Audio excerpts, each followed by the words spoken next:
I want to thank everybody that is joining us live here. We are having another conference call. It's been a long time since we've had one. We have Sophia here, we have Catherine here, and we have a new person to join us tonight, Stephan Sanzeri. Hope everybody is hello. doing good. Well, thank you. Thank you for having me on. Absolutely. So far it's just us, but if anybody else who has the call-in information wants to come on, I will make sure to pop them in as well.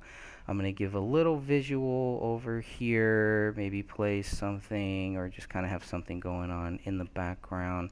But I believe, and I'm going to pull up the chat. I hope everybody in the chat is doing good. Hope you all can hear us. Thank you all for hanging in there while we are, or were, a few minutes late. Catherine, can you hear me okay on your side? Am I speaking at a normal level as a human being? Yes, it sounds really good. I do not have my ear pressed up against my screen. I'm glad. Well, we got about 6 or 7 people in the chat, even though I look on live chat and it says that we have 1. So I'll go with that, no problem. That's how YouTube works, so we're not going to worry about any of that. Oh, and all of a sudden it switched to 8. Excellent. So welcome everybody. I'll try to keep the chat open so I can follow along. Let us know if you hear any issues, any audio issues. We are going to start with my new friend, and I feel like talking to Stephan Sanzeri. It feels like when we just started chatting, it's just like we had always been friends, and that's really cool that happens. That doesn't always happen here. But what I got for you, Stephan, I got a list of questions here. Just some questions that I would like to cover. But I think what a lot of people would probably want to know from you is, who are you? Can you kind of give us a little information about your background, what you've done in the past, and then we're going to jump into your views on this case. Oh, no, that'd be great. Thank you. Briefly, born and raised in San Francisco and down the peninsula. College San Mateo, San Jose State. I became a police officer in 1982 for Burlingame, and that's in California. And then I also opened a Gold's Gym at that time, so I kind of left police work after a few years, and I got back in as a reserve per diem, and I started working bigger cases with the police department in Foster City. And I left there and moved up to the mountains and became a bail agent and a PI and bounty hunter, and I ended up getting involved in the Yosemite Sightseer murder case, which I wrote a book about called Ultimate Prey. And so that's pretty much where I am here. And I'm 61 years old now, but still have a lot of investigation in me, and I've seen a lot of cases, from the Yosemite case, the Chandra Levy, Scott Peterson case. I had a little bit of that with some evidence that I found. So that's kind of my background, guys. So any questions regarding this case? That's great. You have looked at some of the documents. Have you been able to go through the crime scene photos? I know there's a ton of stuff there, but how much of the stuff in the few days that I sent it over to you, how much have you been able to actually get through? Well, the last document you sent me was basically all the forensic evidence and where it was going and how it was diagnosed, the DNA off the blood, matching up to the crime scene. So I really took a look at that with all the photographs, and there's a lot of loose ends I see, from casing counts to trajectory of a bullet in the ceiling, and 2 bullets to the head and 1 behind the daughter's ear. There was more rounds shot. The crime scene was messy. What David was doing with Gray State. I went through his Facebook earlier tonight, and I could see, this guy, there was stress in him and such, but with what he had going on, this didn't happen. And one of the biggest thing is when he was murdered, the condition of his face and skull, and his arms being stretched out like a crucifix. And go ahead. Someone else? Oh, I was just going to say that, that's exactly one of the first things that struck me as well. And I had shown that photo to a retired police officer that I knew, here in the U.S. and then also to a police department in another country. And the very first thing all of these officers said, without exception, is this isn't right. No, it isn't. And I looked up some very gross and sad pictures of people that had gotten shot in the head with a .40 caliber. And when I looked at these photos, the first thing I thought was this was a shotgun. You know, there's David and Kamel, their faces were totally gone. And you know, I see shots from these .40 caliber, online, and I don't see them being that bad. And there's some things we'll get in with the dogs, and I've researched and such, but and that's why there was 2 shots in maybe each of them. But David would have fell forward, and the shot came from the back of his head to blow his face out. Didn't come under his chin. Didn't had to exit through his face, through the front. And if it does that, he's shot from behind the head. And usually, you don't put a pistol behind your head to commit suicide. And then Right. he would have fell forward. So there you go.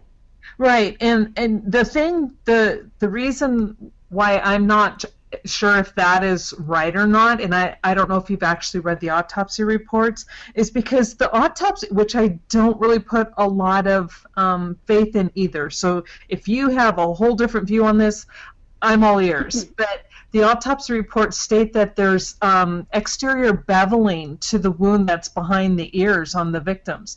So I'm like, okay, which means that it would have had to, plus they say they don't know the entrance, they only know the exit, blah, blah, blah. But even with all of that being said, if there's a shot from the side of the head and it does not make sense to me that the amount of damage done to that face would have occurred, and I do not believe a dog would have done it. Correct. Okay, since we're on that, Catherine, for a second here, I researched dogs and pet owners when a pet owner dies in the house and the dog's locked up, and what kind of wounds are there post-mortem. And it was very interesting. And this is, we have David's right hand missing, the daughter's right arm, and both hands of Kamel. Okay, here's what it says. These are statistics. I pulled the statistics up from 2014-15. Okay, when a dog eats an owner, a former owner, 73% of the time they will go for the face. Okay, 15% of the time they will go to the abdomen, chest for the nutrients. This is an indoor dog that's trapped. Okay, now there's a difference between indoor and outdoor. The outdoor dogs, most of the time, will go for the entrails, the inside where the nutrients are, because they're outdoor. Okay, followed by the face, and last is the limbs. Limbs are the lowest on both categories. Less than 15% are limbs. So the dog didn't chew on the limbs and then take them off. Those were severed. And you know what? And I agree, and I think I've read those statistics that you're talking about. And here's another interesting thing that I think, something I will think you will find interesting. When I spoke with the coroner, the medical examiner here where I live, and he was trying to convince me that this dog did all this damage to the bodies, and I'm like, no, I've seen some too. And so he brings out a photo of an older person. Now, mind you, older people have softer bones and stuff like that, but an older person who supposedly was devoured by their dog in just 16 hours. But my comment to him was, the first thing I noticed is, as I told him, I said, but her head is still intact. Mm-hmm. So you're trying to tell me that this little dog ate 2 heads and left a smaller head that's more pliable alone, but yet ate that arm. I said, what you're trying to tell me doesn't add up to what I see in the scene. And he just got really upset because I'm like, but her head is still there. I mean, yes, the flesh was missing from the head, and I don't know if he was trying to shock me with the photo, but I've seen dead bodies and decomp and watched autopsies, so it's like, okay, sorry, dude, you can't shock me. But he never did respond to that. So, have you ever seen? Have you seen a dog that is actually consumed? I have. That's one thing I have to say. personally I have not seen in person was scavenging by an animal. Have you seen anything like that? No, not with a dog. I've seen it with maggots in a bathtub of a guy who just couldn't get out and was actually being eaten alive. But it was also interesting because the maggots went for the face and for the entrails. But I believe there's a good chance the dog ate the face and the parts there. And the reason is that in the statistics, it's very high on an indoor dog. Okay, 73% of indoor owners bites or postmortem cannibalism, or whatever, for meals for a dog is 73% indoor will go for the face first. So if that was opened up by a bullet wound, the dog would then make it bigger, wider, you know what I'm saying? It would clean it out. And then what would happen is it goes for the entrails. With his daughter's stomach, I looked at it, and it looks like the dog might have started there. And I'm not, but there's looks like almost some like knife wounds almost there, you know? So I can't quite make that out. Yeah, what you're seeing, I'm sorry, I don't want to presume. I'm sorry. Please feel free to put me in my place and tell me to be quiet. Oh, no, you're fine. Oh, go ahead. But what you see on Ranya's abdomen is the marbling and some of the skin coming away in the slippage. But you were correct. Her abdomen was fully exposed, and yet that puppy or that little dog wasn't a puppy, but the dog never touched her abdomen, and yet she was also shot in the head, but her face was not eaten. And yet somehow Kamel, who was face down on the ground, had her entire face and larynx missing. So how did that happen? And this is what I tried to put forth. I mean, where her head was positioned fairly close to the couch, well, you can't because the head doesn't move. I mean, something had to have been missing to have her placed as close as she was anyway. But what do you have to say about that? Oh, well, it's a 50-50 answer, but she was shot behind the ear, so that would take the trajectory out of the skull to the opposite side. If she was laying on that side, you wouldn't see her face blown off. You'd see her side of her face. She was shot behind the ear. Kamel and David were shot in the back of the head. Okay? And if you look at bullet 57 that went into the attic through the ceiling, if you look at that trajectory in an automatic, semi-automatic weapon where it discharges the spent cartridge to the right and how far it goes, and I'm seeing in a crime scene, and I know that's not accurate by, it's probably by feet really, but, still the trajectory is the same. Bullet 57 may have been a warning shot over his daughter, holding her hostage when maybe then David came in or something like that, and David didn't believe it and then shot the daughter and maybe shot, you know what I'm saying? Because that trajectory is even off. But she was shot in the back, right behind the ear, sad to say. So it would be a different exit wound than the front, but Okay, so I mean, this is good because according and I'm going to trust you seriously right now over anything I read in these reports, including the autopsy reports, because the autopsy reports are saying that the exit wounds for both David and Kamel are in the left parietal section of the head, and they call them exit wounds. And because they're saying it's external beveling, which means that the damage, the bullet or the projectile is then coming through the inside of the skull to the outside, which would cause the beveling on the exterior of the skull. But you are saying from what you are seeing and what you have read that you believe that they were shot in the back of the head. Is that what you understand, at least so far? Which could change. Until I saw this stat with the indoor dog, 73% for the face or skull when it's opened up. I've thought, like I said, the first thing I thought was a shotgun. I couldn't believe a 40 caliber, and I pulled the pictures up, and I've seen in the old days a couple headshots. They don't blow the whole face out. They really don't. They'll deform and everything else. But I kind of question that just from what I could see, how much was opened up. I mean, all that was attached was the back of his skull to the spine. The whole head was gone, literally. So it tells me that after I was reading the stats on canines, I believe the canine 73% could have went in there and really did a number and cleaned it out. Yes.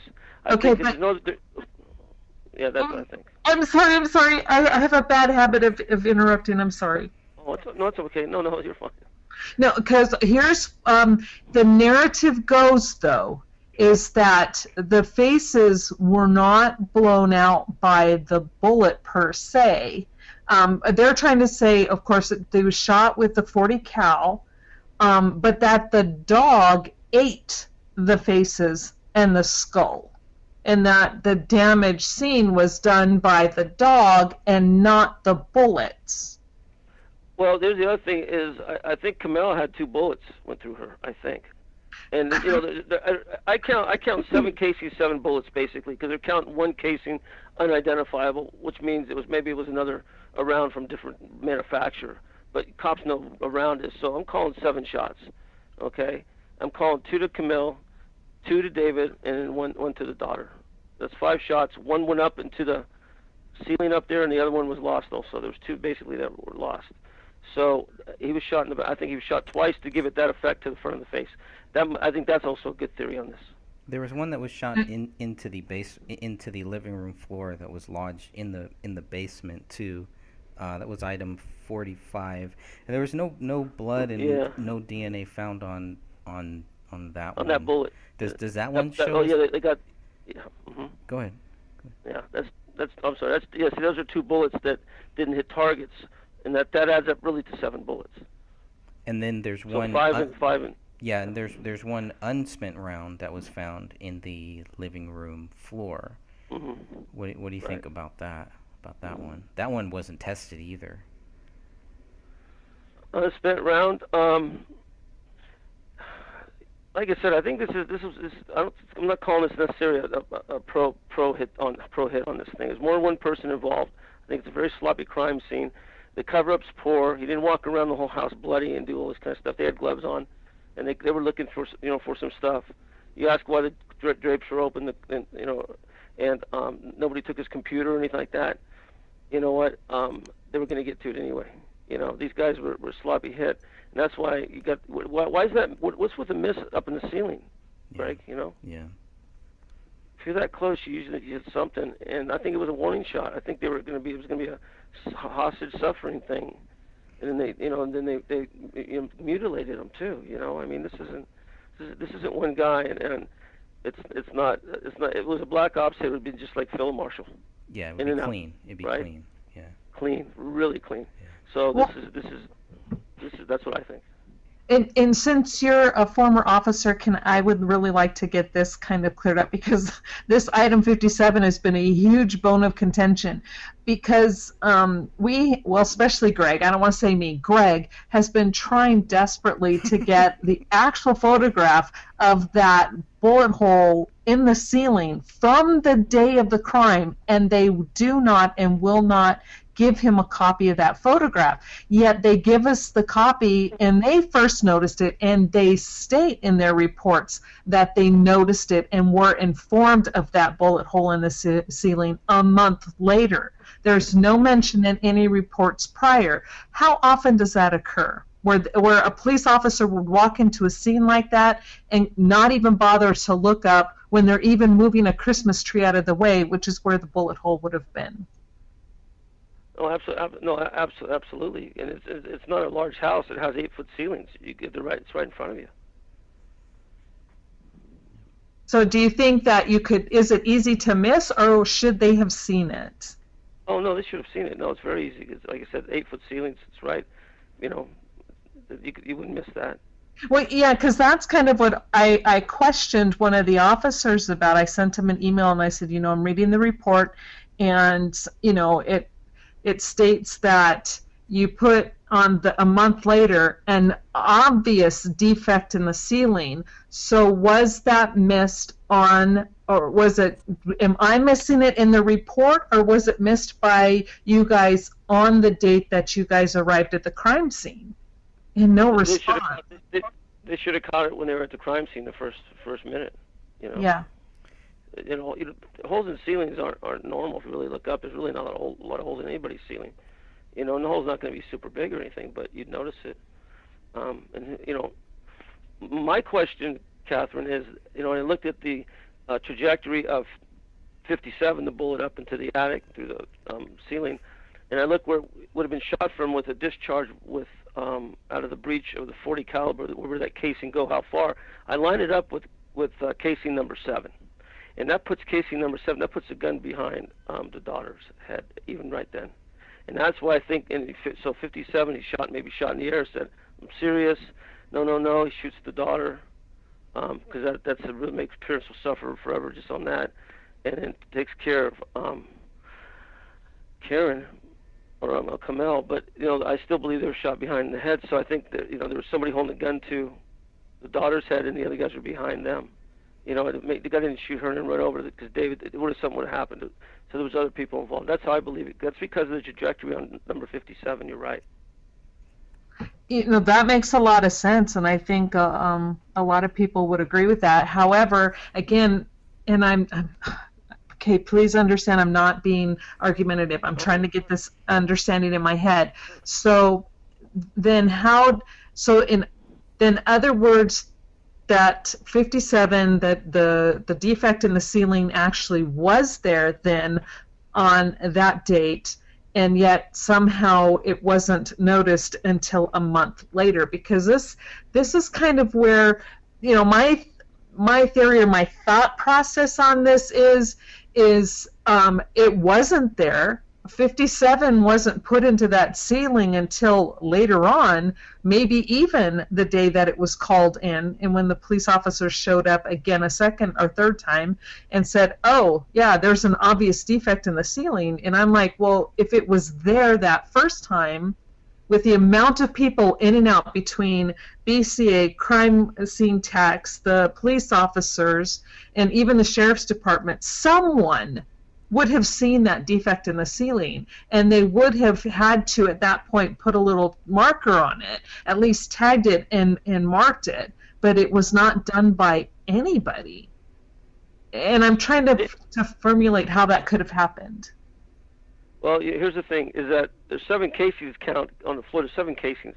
Like I said, I tied number 7 casing from the angle where the shooter was at to the bullet number 57. Maybe they didn't want to put that down. I don't know. When you have a shot that's missed, or there's something that didn't go right, and you don't want to shoot that many shots. Those houses aren't that far away. You start shooting it up in there, people are going to notice sooner or later. So that was a mistake, and that mistake may have changed the MO into something else. It makes them sloppier. If they, now they're really sloppy. They got blood everywhere and all this and that, and prints.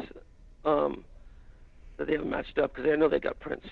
Okay, I think it finally jived with what you just said. So some things. That's what I think. Yeah. Yes. So there were 7 casings on that day, but only 6 fragments that were found, and that 7th fragment was then found a month later. Right. And gotcha. You got, like Greg said, you have 2 misses. You have one on the floor, one up there. I mean, you want to make the least amount. If these guys were pros, it would have been silencers for sure. Maybe they were, but still they're missing. I mean, these guys don't miss. So they could have been warning shots. Get the people frantic. If it's some people that Greg and I talked about, they know where everything's at. I don't know if what was taken as far as kind of like you call it robbery. It's not that. The blood, all the writing, jihad writing on the wall. Greg said they misspelled that. Yeah, they had. Yeah, well, the one thing that I did find interesting, and it was Sophia who actually pointed it out to me. So I went back and I looked through the photos. Was that we know David was a filmmaker, and she pointed out to me, although she states that she wasn't the first person who saw it, but she was the one who showed it to me, was that there was a security camera in the garage, just one, and yet there were people for some reason looking up in the attic. Now, in your experience, how often does someone who has security cameras only have one and have it in the garage? Well, somebody was really poor, not to be facetious, but other than that, the garage, you probably, one inside in the living room and one outside in the front yard or something. I mean, at least 3 of them or something like that, not just one. Most people don't just put one up. Yeah, and because that's what I was kind of curious about too, because I'm like, well, again, this is theory and speculation and absolutely zero proof any of it even existed, but I'm like going, okay, if there was one, there had to have been more, and where were they and who took them? Well, here's I'm trying to say, at first it looks like, right off the face of it's a deep state, Illuminati, the whole thing, a Philip Marshall type hit. He had too much information, whistleblower kind of stuff. Well, if there was if they get caught, but it has to be something that looks, it makes there's no way this man was that crazy. The PTSD, whatever, the stuff that happened, the position he was laid out in. I mean, this thing, he didn't kill his wife and murder his daughter and then shoot himself. That didn't happen. There's no way. Absolutely, I'm 100% sure of that. Yeah, and I agree with that too. And from the medical background, I was an EMT for over 10 years, first responder, I should say, EMT, IV certified EMT. Plus, I used to hang with a deputy coroner, and I was able to go on ride-alongs with them. Plus, I knew sheriff's deputy. So I got to do ride-alongs with all of these people and see a lot of different stuff, plus the stuff I did. And with Ranya's third rib being fractured underneath, close to where the armpit is, the lateral side on her left-hand side, I will tell you that is not something a dog could do, because it's like almost up underneath the armpit. There's no way that dog could have supposedly pulled her arm out of the socket and then fractured her rib. That was done by somebody else, by a form of blunt force trauma, some type of pressure or something like that. So that, to me, when I saw that, and when I watched videos of David with his daughter, that man loved his daughter. He loved his wife and he loved his daughter. And not to say that men who love their family don't do horrible things, but this is not something that is consistent with who David was. And when I watched an interview that Eric Sayward had done, he just happened to pop up at some park where David and Camille and Rania were, and then there was this guy behind the camera asking David, hey, where's your daughter? Can we go talk to your daughter? Well, David then positions his body between this man and his family, and he's like, they don't feel comfortable right now. They're really scared. Now, that is a man who's protecting his family, not someone who would then go and rip an arm out and fracture his daughter's rib. Or am I wrong? Does that happen? No, I don't think so. I even think maybe that Camille was posed. I mean, when you fall, she put this, the way her legs were spread way open, way wide. Mm-hmm. You don't stand like that. You're gonna fall to a point with or in or out. Very, not too much variables of where you were standing.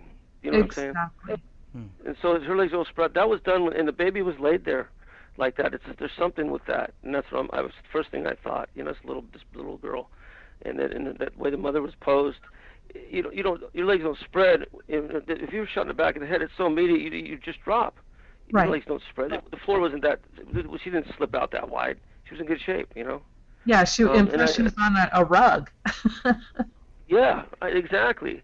And also with the covering of the blanket, David's partially on his foot. Maybe he had the blanket with him on his chest or something, and when he fell, that's what happened. It would have fought anyway. But I think it's that they're maybe thinking of covering something up. I don't know, with the blanket under part of his leg. And the dog could have done that, Well, here's the thing, though, is the blanket was under Camille and over David. Her sweater was also partially covering his leg. And so it's like, okay, it is so, to me, and again, I know I could be wrong, but the way I read this scene, it's like it's so staged. And Camille's left hand was under her body, and she's missing her left hand.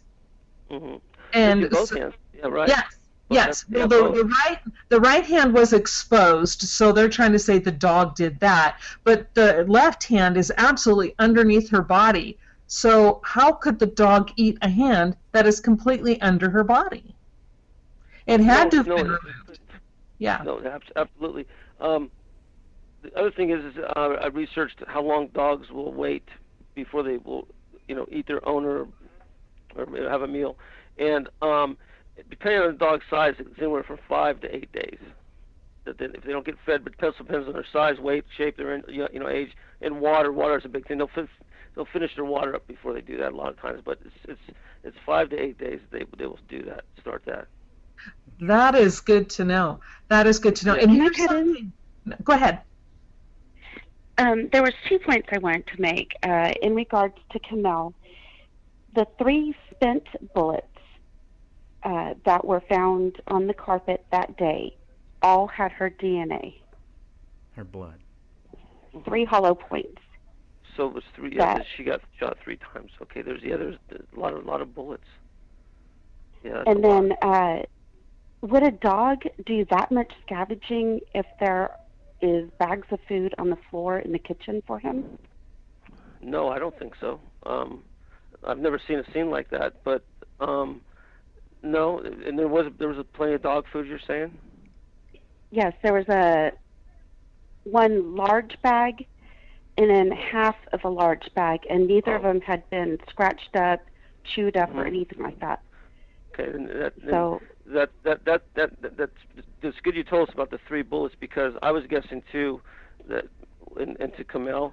Now, if there's 3, that'll explain why the front of the face was out, and that the dog would, if he had food, no, the dog wouldn't have then feasted on any kind of thing from the face or what have you. And then that makes sense with the 3 bullets because it would do that kind of damage. I just remind everybody of that, only because, I couldn't say it earlier. You guys are having such a great discussion, but also Derek in the chat had brought that up too. And Sorry, can you say that again? Derek in the chat, the live chat that's going on YouTube, had brought it up also. Oh, okay. About the okay. 3 bullets. Sure. Yeah. I just saw too much damage to the face. Like I said, the first thing I was thinking it had to be a shotgun. I've seen those. I've never seen a 40. The skull bones scattered throughout the scene and jaw bones and stuff like that. It's just right. It's almost as if somebody took something to their faces. You know what? You might be correct on that because on both of them they said it was just the back of the skull attached to the spine.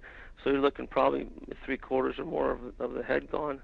So that's why David had to have had at least 2. Because I looked at the photographs and it's pretty bad. So that's a good point. Yeah, that's a good point. Well, that's why Go ahead. Finish your thought there. Oh no, go ahead, Greg. I was gonna say, isn't it strange then that with all of these bullets, none of David's blood is found on any of these bullets?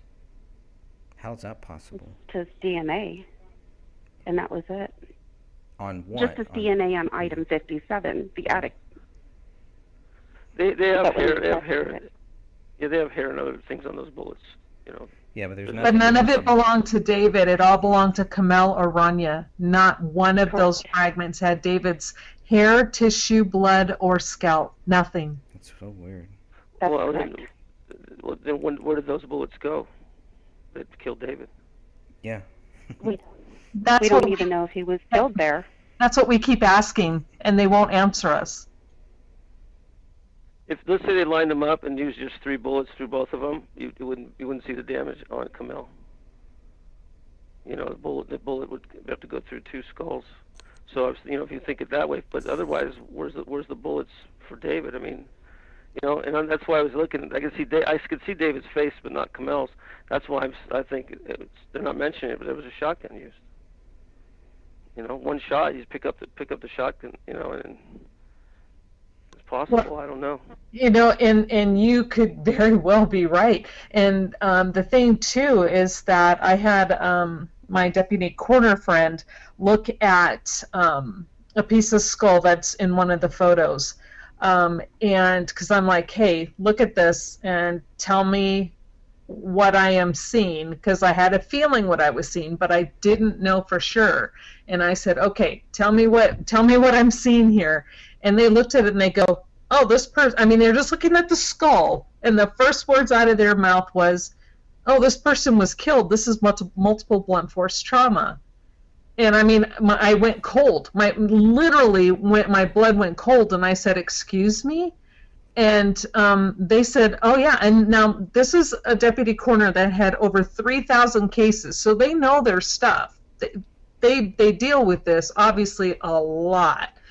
And they said, yeah, and they started pointing things out. Then they started counting. They stopped counting at 10, and they said there are at least 10, if 10 more, or possibly more, blows to the skull in this person. And they said some of these are severe enough that one of these blows could have killed them.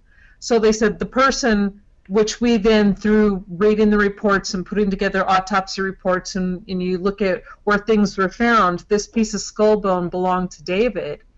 And so he was actually beat. His head, he suffered multiple blunt force trauma as well as the gunshot wounds to the head. This man was brutalized. The whole family was brutalized. But so this wasn't. Yeah, this was. They didn't go in there quickly. But I was going to say something about some blood around David. But go ahead.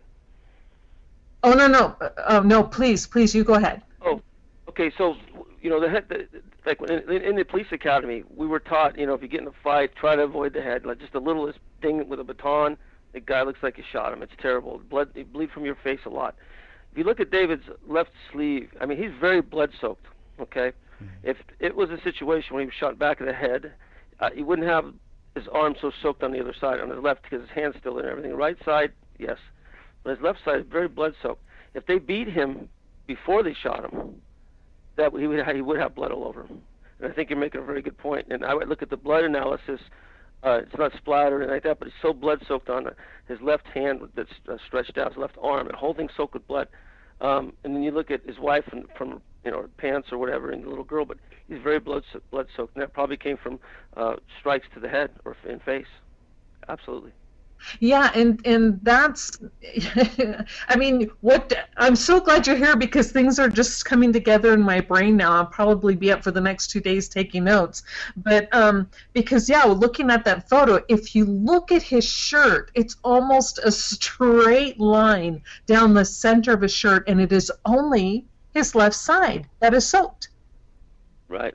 But yet, where's his blood? They do not find his blood or Ranya's blood anywhere in that house, except for Ranya's blood is on a bullet fragment. That's it. Right. What you're saying is he possibly was just beat, not shot. That's what you're thinking. We don't even know if he was in the house when this occurred. Oh, I believe he was both. All the blood that was, well, when they tested just the 16 samples, was it 16 or 19? I think it was 19 samples. It was all Camille's. Everything that came back, except for the blood that was on the knife and the cartridge that was, or the magazine that was in the gun. That was it. Correct. Everything else was Camille's. The wall, the computer, the cell phone, the quote-unquote footprints. There's another DNA profile that's right, a second DNA profile that we still don't know who that 2 to 3 unknown DNA profiles. Right. So Greg, what are you thinking? 3 people involved in this? Yeah. We're answering for you now, Greg. How dare you turn it back on me? Yeah, definitely. I think multiple shooters from multiple places. Somebody standing by the front door, somebody else by the back door, and somebody that knew this family, somebody that knew the house, and somebody that knew this dog. Mm-hmm. Was there any kind of report on how come the neighbors didn't hear any gunshots or anything? They did hear something. We have two neighbors. One neighbor mentions rapid fire gunshots. He was asked to kind of narrow down the time or the date, and he came up with he was able to narrow it down to December 10th. Now the problem with that is that all 3 people were still active, and even at least David was seen after that date. Kamel was still texting people, so there was still activity. Right. So I don't know about that timeline. Then there was another neighbor who said that possibly he heard something that sounded like gunshots closer to Christmas, sometime between Christmas Eve and New Year's Eve. But that's it, and there's a lot of neighbors in that area, and they are close. But I have to be honest, I don't know if somebody was shot a couple doors down or even next door. I don't know if I would recognize that as a gunshot either. I think you'd have to really know, and it sounds like these neighbors definitely. That's why they weren't sure if it was a firecracker. And I know we've talked about this where, if you listen to it, especially from a distance, gunshots can sound like what we would think was a firecracker. So, but the fact that we do have two neighbors that did say that they heard something is good. The timing is not good because it doesn't really line up when what the police say, whereas they're pretty much saying that David committed these crimes on Christmas Eve, maybe even Christmas Day. And so there's not a whole lot to really back that up because of how many shots we're talking about. Kamel was shot twice, according to their theory. The daughter was shot once, and David was shot once. That's not 3 rapid-fire shots. That would account for 3 shots for shooting Kamel twice and shooting the daughter. But again, once it sounds very plausible, but when you start digging into it and digging deeper, it just doesn't make sense. It doesn't add up, and there's still missing shots that nobody heard. Did you see David's left hand? Have you seen that, Stephen? Oh, his left hand. Yeah, it's just post-mortem lividity and Doesn't that look weird to you, the way that the thumb... I mean, have you ever seen anything or heard anything about that? The thumb, how it's pressed up against his other finger? To me, that was very odd. Why didn't the dog go after that? He goes after all of this other stuff. The dog eating... What the dog ate, to me, seems very selective, and there's no real rhyme or reason that I can come up with. Well, if he's going to eat one of David's hands, why not eat both of them? If he's going to eat all of David's head, and there's a hand right there, the hand is pretty much like right there. Why not go after that? Anyways, any thoughts on that? Well, like I said, I got it. It was an unusual query, but I looked up the percentages, and then 73% do the skull first. I mean, it's not like there's a bunch of these kind of cases, so. You'd be pretty solid with those figures probably through SPCA or what have you. That this, right. This is what's happened. It's happened for years probably. So, it's like I said, outside at the entrails and stomach, chest area, for an outside dog more. For some reason, I had those stats so I go back. But like I said, the lowest octane meal a dog would have would be the limbs. That's the lowest on both categories. And, I really have to say that what you're saying in the research is pretty close to what I saw that the medical examiner showed me, because what was mostly missing were of course, all of the flesh, but were like the ribs. But again, this is an older person, very old. So ribs, arms and stuff, but the skull bone, the vertebral column, all of that was still there, and even some of the ribs. But the hands were gone, and so that was. It fits with what the statistics are saying. Right. Well, did that person die of a gunshot wound to the head? Did it open that cavity up there? No. There's a difference too. Well, No. yeah, but see, the dog won't do the brains. And such, unless there's an open wound or something started almost up there. That's kind of how this came around with the suicides into the head. But as far as the limbs go, if they don't do that, they go to the entrails usually before the limbs. But they could do limbs, sure. And the older person's softer. Dogs know things like that, I'm sure. Yeah. And that, but it's a lower percentage of it, but it absolutely can happen. But it didn't happen in this case. Yeah, and there's something else, and I'm trying to find my notes, but it is It is in here. In the report somewhere, it is mentioned once in one place out of the however many pages we have right now to go through. That, and I believe, and I could be wrong, so okay, I'm going to leave the name out, but one of the people, it was either the officer or someone from BCA, goes in and they're checking for rigor on the bodies. Now, mind you, they only check David, and they still found some quote-unquote stiffness to David's arm, but everything else had lost the rigor stage. Now, and then they stated that they write in their notes, they did not check Kamel or Rania. Now that right there, I'm like going, why would you not? If you're finding partial rigor in an arm, in an extremity, why would you not check the others for partial rigor? Well, you can tell. You can look. I mean, for one, it looks like the time of death's about the same time, and you just check one for rigor, and there's obviously no heartbeat.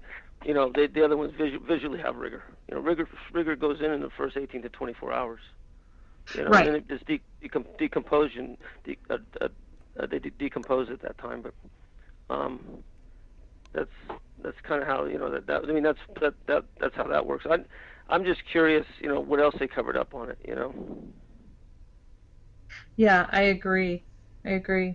And the one thing, and I would like to get, you know, your input, because so far everyone I've spoken to has agreed, and they didn't know they were agreeing because I asked them independently, but agreed with what the medical examiner here stated, because I showed him the photo and I'm like, okay, how long, in your opinion, and I understand it's a photograph, just give me your best guesstimate, do you believe these bodies were laying there? And without pausing, he goes 4 to 7 days, 10 days at most. He goes, these bodies were not there that long.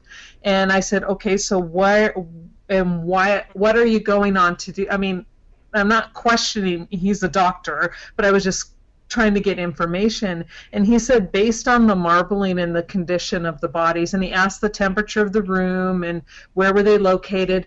And I told him that the house was set to, was it 68 degrees, right? Yes. Yeah, okay, set to 68 degrees. The back door was just cracked. It was not open, but it was still cracked. And I asked him, I said, it's in Minnesota, it's winter time, it's cracked, but the temperature is set to 68 degrees. The heater was on when they walked in. Would that have affected, would it have been enough cold air to stop or slow the decomp process? And he said no. He goes, no, but in his professional opinion, they were really only there 4 to 7 days, 10 days at most, which really lines up with what we are also finding. And yet the narrative is that they were killed December 24th, but found January 17th. Mm-hmm. Well, you know, the other thing is, if you look at David's left hand, which Greg just touched upon, you can see that I can't talk today. Decomposition. It's mummified. Thank you. Blah blah blah. Yeah, decomposition. Yeah. It's mummified. Well, that means is that he was hit in the head several times. He lost blood rapidly. Somehow he lost blood rapidly. And what happens there's less blood in the body, even though Camille was shot in the head and the daughter was shot behind the ear, is that you will bleed out slower. Let's say, than if you cut a main vein or a carotid vein. So he was probably bleeding out. That's why I think the hand looks like mummified compared to anybody else. You know. Interesting. And I think that's that goes along with continuous bleeding out in a certain way. Thank you for explaining that. We have been trying to figure that out. Mm-hmm. Yeah, because he's mummified more than anybody. Yeah. He was not killed in that house. I swear it. Oh my goodness. Where is his DNA? Where is his blood? That's. I'm gonna look back. You know, we're done tonight. I'm gonna read back. I might have missed something on that. You know, and I'm saying that we all assume that makes me and you, but yeah, I'm gonna look back, and that's interesting. He was brought in there after the fact, or brought him in there when they were holding him hostage or something. You're saying possibly. I mean, it's my opinion only because his DNA is just not found in the things that they tested.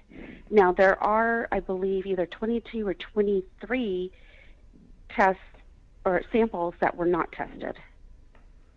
I thought like some of the blood in the other rooms and such on notepads were his blood. Mm-mm. Okay, I'll double check that. Yeah, they were able Well, to match his fingerprint to the blood that was found in the notepad, and his blood was actually found on the magazine of the gun too. Right. But I think that's the only place where, which is also weird. How does it get there? Was he wounded? And I think that's the biggest thing. It's like, well, item 57 also kind of, item 57, the unspent bullet, all of that just looks like somebody or multiple people came into this house, broke their way, maybe, I don't know about broke their way in, but they were able to get in and just do a lot of damage. Yeah, that is the whole thing. If they weren't killed there, obviously that goes off into a whole another issue. Okay, where were they killed? Was this a hostage thing? So it just leads into so many different questions that it's I don't know, it's really frustrating, but that's why it's good to have these type of talks. So it's good to bounce ideas off of people, and I always learn something from these conference calls, always.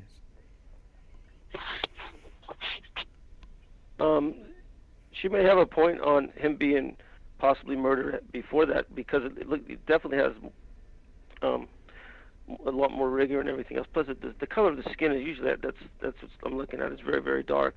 But if he was, let's say he was murdered 3 days before that or something, I'm sure somebody would know. His wife would have called somebody. Was he murdered in the backyard and brought in? I don't know. The question is, they're not finding DNA or any kind of blood on those bullets of his. And I got to double check. I thought we had a match on that, but I know Greg spoke about the notebook and stuff. I know they have a match, but there's so many places in the house that have blood. Right. All over the place. The dishwasher, the computer. Why on the computer all of a sudden? Were they trying to get a file from him? I was going to let you know that they took 47 samples, and I'm trying to find where we posted this, because I took all the, there we go, let me see her post, because she went ahead and, as soon as my phone decides to work, let's see. There was 47 samples taken from the crime scene. 16 were tested, 21 were not tested. Now, there were some handwriting samples that were taken from the crime scene. So those were the ones that were not tested. I think there was like 10 samples taken. Mm-hmm. And so they were not the DNA tests. But out of all that were on that DNA lab results was 47. 16 DNA items were tested, 21 samples were not. And when I had a conversation with the BCA over a year ago, maybe a year and a half, they still had those samples. Hmm. But I just found it odd that they would. Sure, go ahead. Oh, I'd like to go back, just go around a little bit on you guys' opinion as what you've seen or know, how you read about. Would you agree this was a sloppy execution? Yes. Okay. Absolutely. Here's three. Oh, Kathleen. Thank you. There's three things there picked off his Facebook, and this tells me he knew that somebody was on him.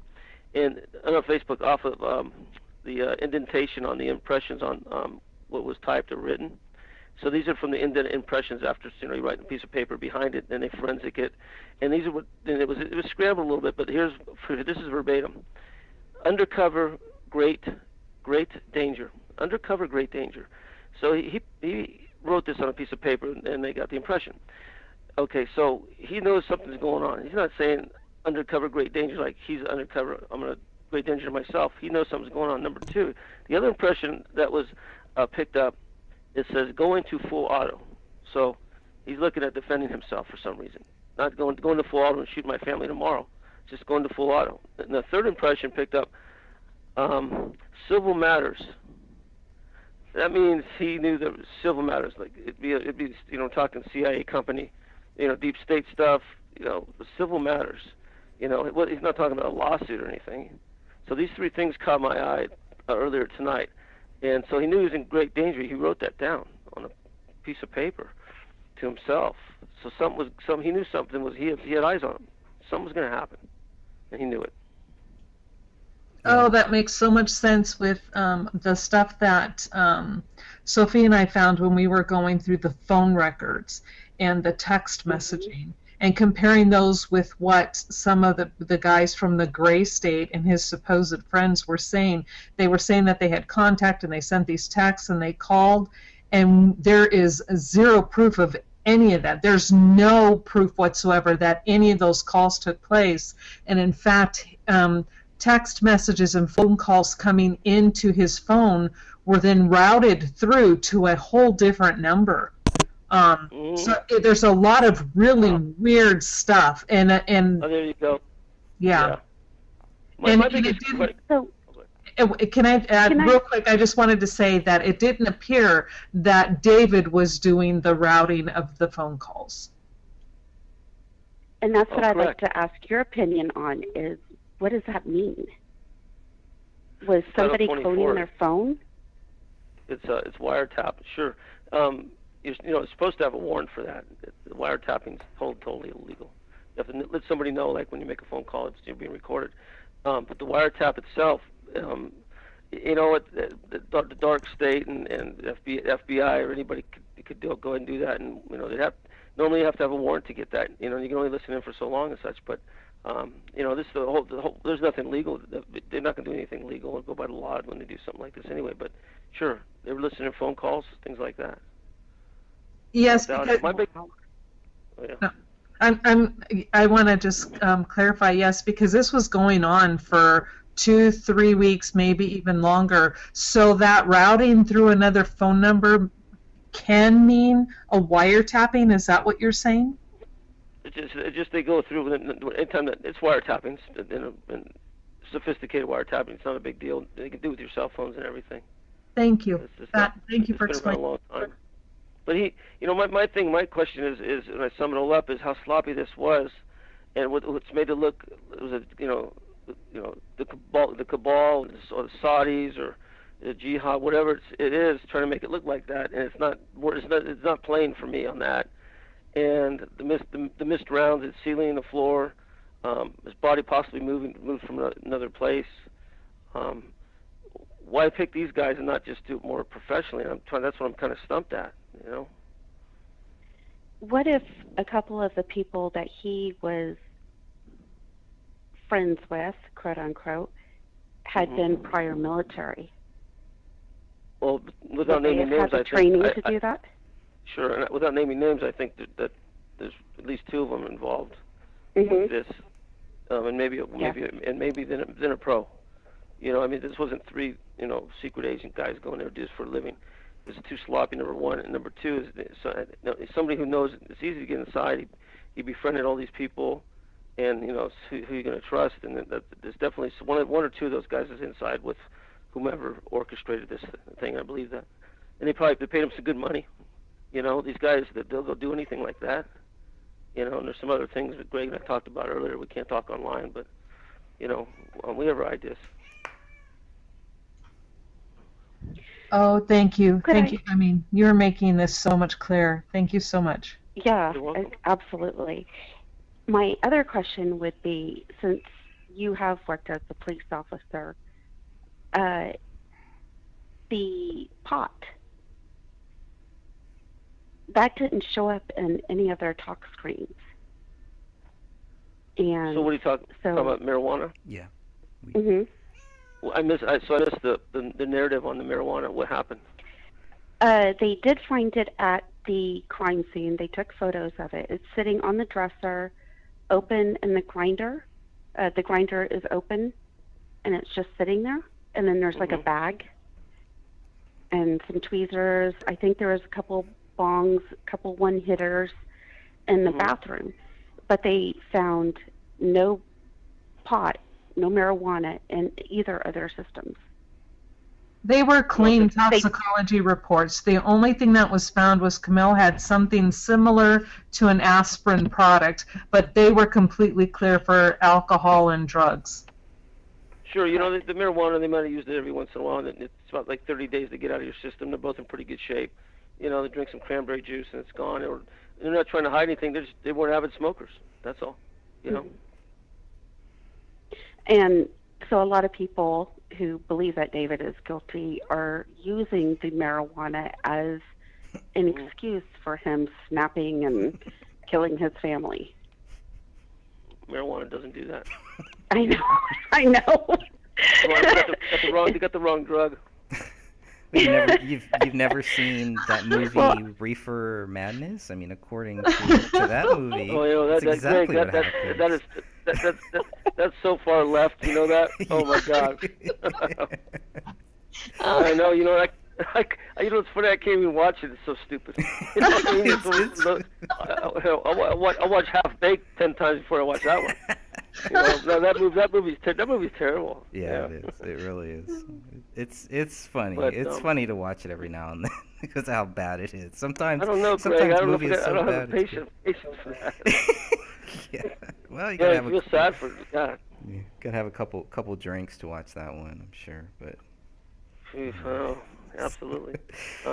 we had a couple people have asked me, and I don't know, Stephen. I know we've talked about this photo. Have you seen the photo of the dog, of the family dog, taken a couple days later, next to No, I David's haven't. brother? I have not seen it. Okay, I've had a few people. They want me to make sure that I get you that photo, so I want to make sure that I get you that photo.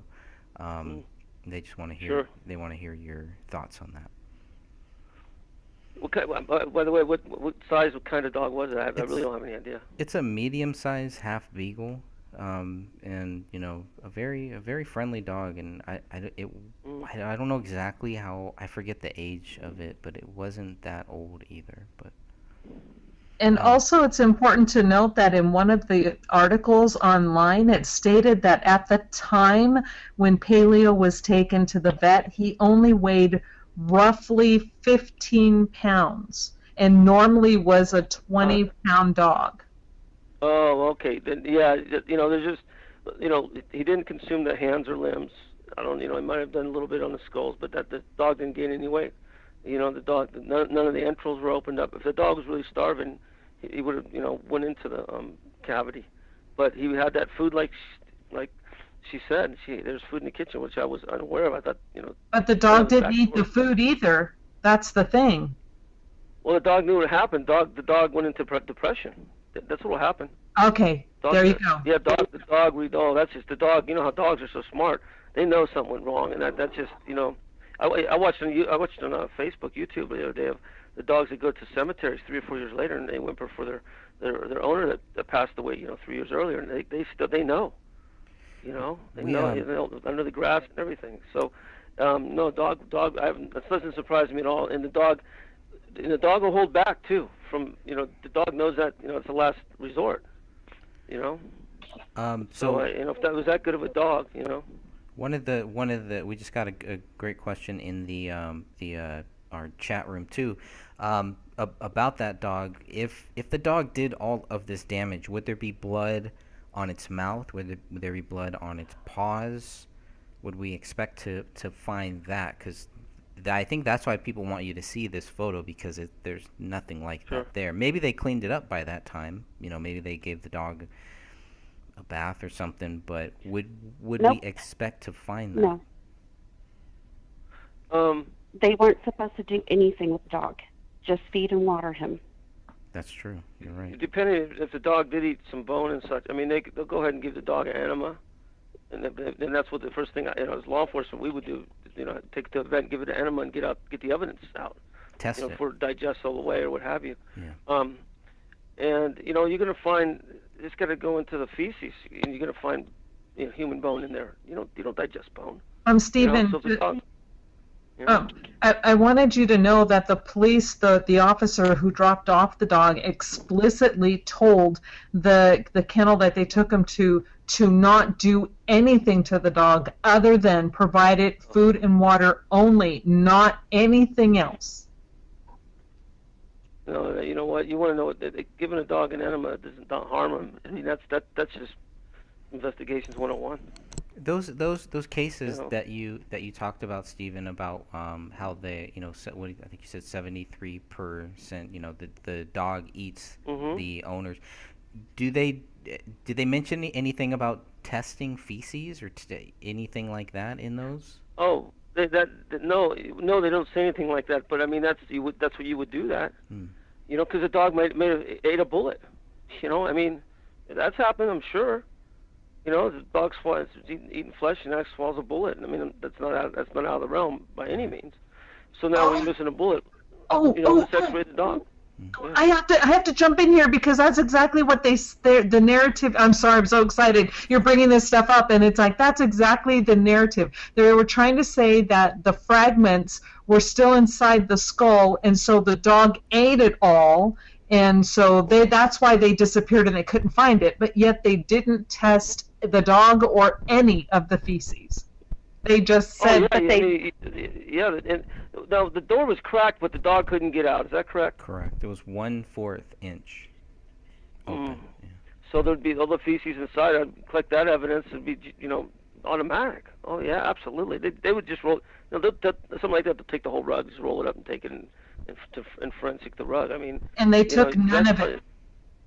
Yeah, I can see the feces in the picture. Yeah, they took none of it. They tested none of it. Well, if they would have taken that And the search warrant did cover that. Yeah, that's true. So they could have legally done it. They could do everything. I'm kind of surprised, even though it's a sloppy hit. I mean, I truly believe that it wasn't a couple of friends who got high and drunk. Is that where the computers and all that kind of stuff didn't? They would have went in there and cleaned it up earlier. I don't know. Maybe it's better to leave them to go ahead and decompose. I don't know about that. That's why I question a couple of things like that. They usually go in there with the crime scene and pull the computers out if something involved that's, the government wants. Right, Greg? I would think so. Yeah, they did with Philip Marshall. They pulled everything out right away. The whole weed, and I don't know. It sounds like maybe we need to show you the photos of how that weed was actually laid out in their bedroom. It's not too similar, but it's not that much different from Phil Marshall, because that was one of the first things that the cops jumped on there too, is that Phil had weed out. This was even worse. This looks like they were grinding it. Somebody knocked on their door. They kind of stopped, and then these murders happened. Okay. It looks staged. It looks staged. Well, this is why marijuana is a Schedule I drug, according to the government, and it will never be changed. It's the only way. They know so many people smoke marijuana, but it is the last way they can get into your house for just smoking marijuana. And that's why it's a Schedule I drug with cocaine and acid and things like that. Mushrooms, Schedule I. But marijuana is Schedule I drug. It shouldn't be there. Why? Because that gives the feds all the power in the world to go in there. It's a felony, a federal felony for over 99 plants. The feds can go in there and take over. I mean, if they want to. But cultivating federally is illegal. So that, and it doesn't say if they got any more faces of that stuff. It's more of a probable cause. Hey, they can back it with, hey, this guy sells marijuana. And then they'll post hence the warrant and get some crooked judge to backdate it and say, we thought he was this and he pulled a gun on us. That's how they work that. But it's definitely a default for the federal government, which is probably involved in this. And it probably made it look for like his possession for sale, like he was a bigger dealer. Yeah, Stephen, can you see the photos Greg's running right now? No, you know what? I'm just on other okay. computer, so I don't have it all up. Okay. Because I was going to let Greg know which photo number was the pot on the dresser, but that won't help you, so never mind. Oh yeah, I'll take a look at it, definitely. We can do a curtain call later for 15 minutes if we have a bunch of stuff we found out. Sure. That sounds great, and I truly appreciate you taking the time tonight to discuss this with us. Oh no, thank you. We do have some questions. Oh, go ahead. Yeah, no, well, first you guys did a great job because I picked up on a lot of things I missed.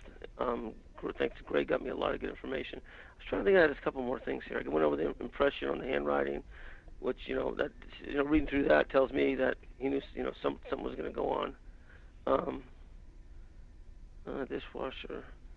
One of the biggest things is just so many places where there was blood, touched or moved or whatever, And the first thing I thought was, the poor guy is beat. He's walking around, he's stumbling in the kitchen. There'd be a lot more blood than that. So somebody was, here you are.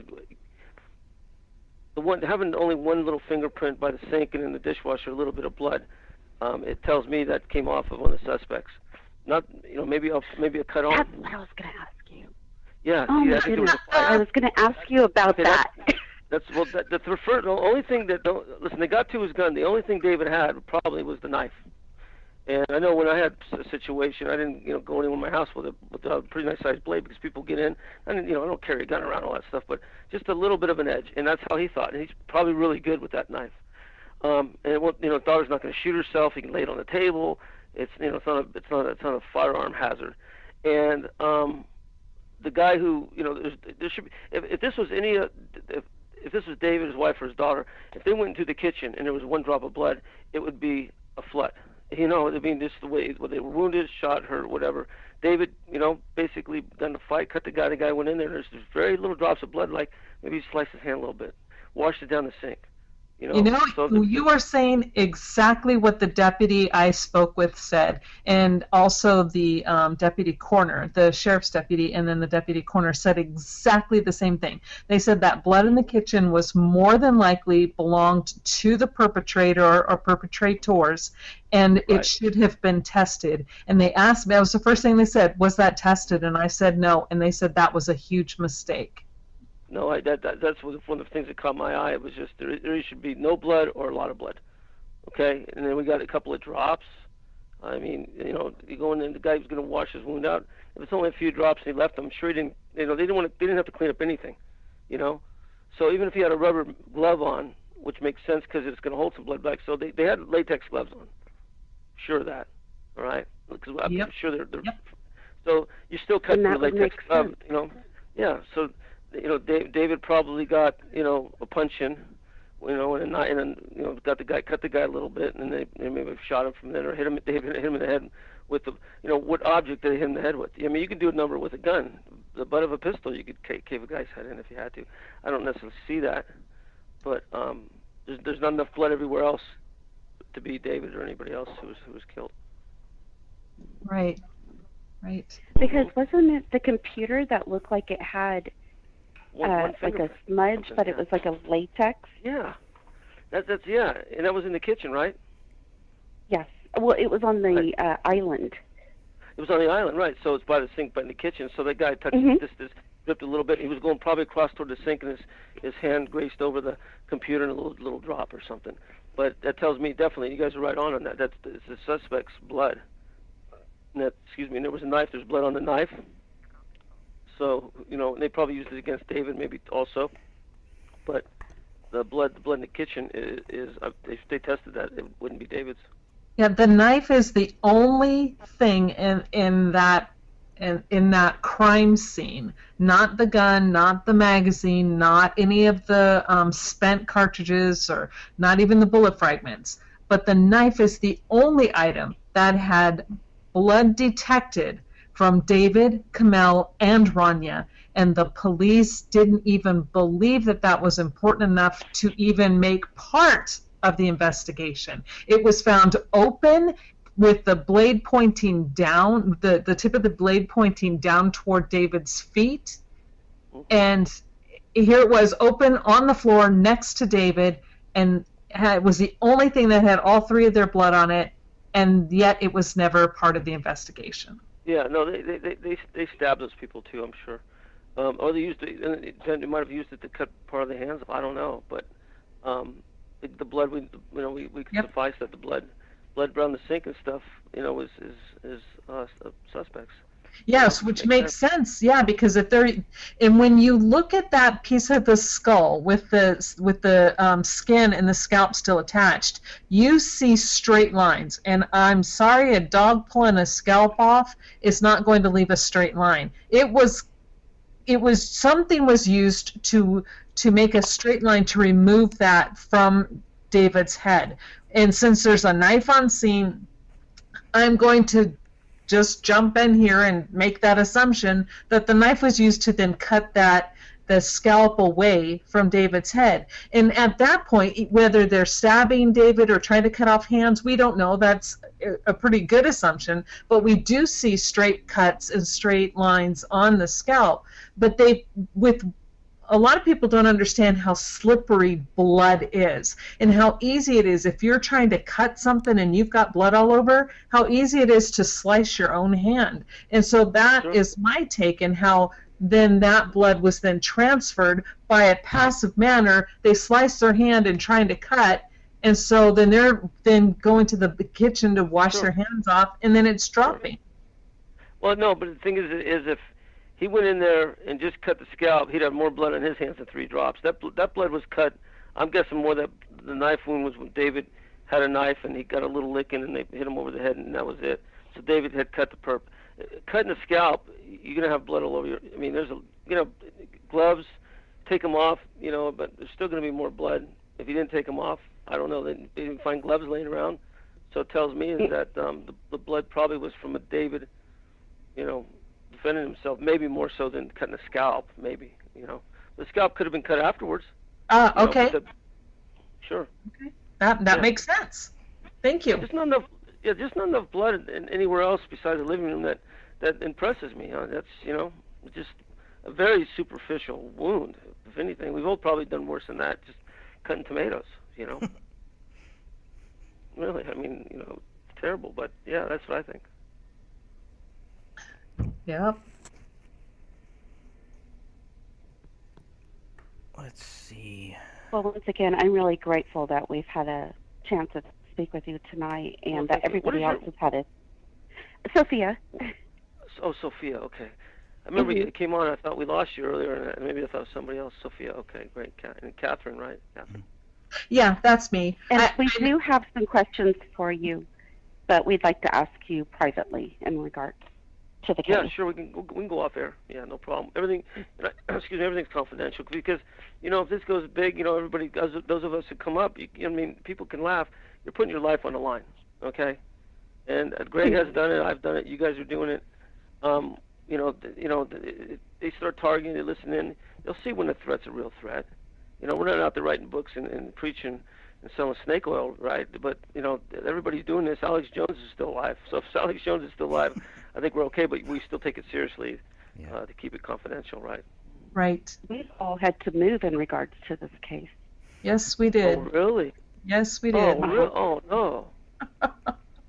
And that yes, we'll why would we have to do that? Into? Greg, what have you gotten me into? All part of my plan.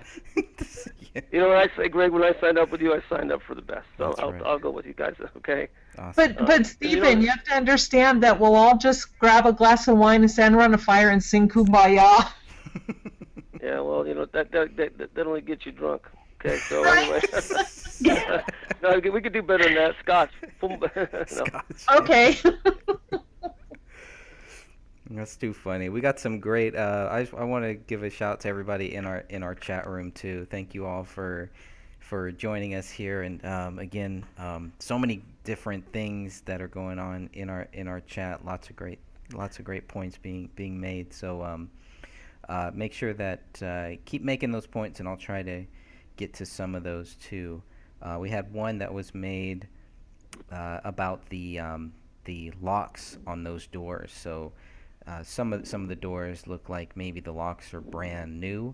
I know we had talked about a a gentleman named Sean Wright.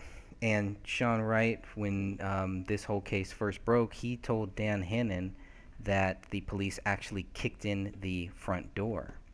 Now we know that that's not true. It's not mentioned in any place, but it's just one of the more reasons why you can't consider a person like that a credible source. Um, Lots of things like that where people were telling us, no, this is what happened, and then we get the actual documents, and you can clearly see, no, none of that happened. So they just lied, and there's a lot of people like that. There's a lot of people out there that are just lying, that are just basically making stuff up, that are trying to trick people. And so that's another reason why I love doing these calls. That's why we have so many great people in our chat room who really care, who really want to find out what really happened here. And I think one day we will definitely we will find out. And of course, the goal is to reopen this case. And so, Stephen, if you have any thoughts, any suggestions on that, we definitely want to talk about that at a later time too. Um, and any tips, if there's anybody out there listening or watching this that has any tips, any ways that we could further that, I think that is our main goal. Dan Hennen hired a private investigator by the name of Kenneth Maines, and it pretty much, Kenneth Maines, he wasn't really hired. The problem was Kenneth Maines wasn't hired as a private investigator. He was hired to give his thoughts and give his views on this case. And we thought that Kenneth Maines was going to take all of the documents, everything that Dan gave him, and add to it, not just look at it and pretty much, take away everything that had questions and only talk about the stuff that the police said. Basically, Kenneth Maines was just saying why the police got things right. And there's a lot of questions there. There was a lot of problems there, but we are always looking for a private investigator to kind of help us go go further. I think in the 5 years that we've been here, we've collected a lot of data, some public, some private. But just with the public data, it's just kind of baffling how why nobody has been able to take this up. I think the reason why the law enforcement hasn't been able to do anything with this is they don't really know. I think a lot of them just do not know, or maybe they just do not care. But to me, this always seemed like a very slam dunk case. So I was really shocked that there wasn't more effort put into trying to understand who killed this 5-year-old daughter and this couple. Both were 28 years old, 29 years old. These are very, very young people that had everything going for them. And when you factor it in that David Crowley was a soldier serving in Iraq and Afghanistan during those hot wars, during that hot time, there were also questions. Maybe that's what got him into trouble. Motive.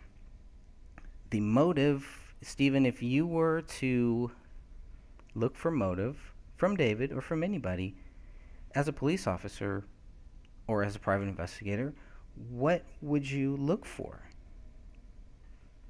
Well, they're automatically going to look for life insurance policies on each other. That's number one, and cancel that out pretty quickly on this. I'm thinking it was done by the rookies, people that know him, close to him. Like I said, it's too sloppy. And like Philip Marshall, they killed a dog. They would have probably done the same thing here. The curtains were open; those would have been closed. That's a simple move.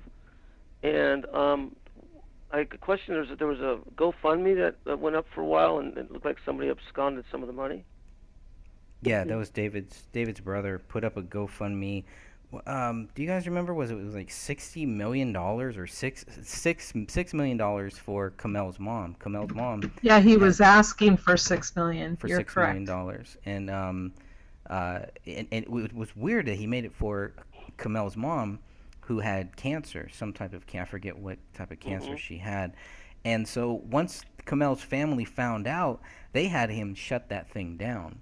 So that was a weird, weird thing. And I think that's when a lot of questions started pointing towards the brother.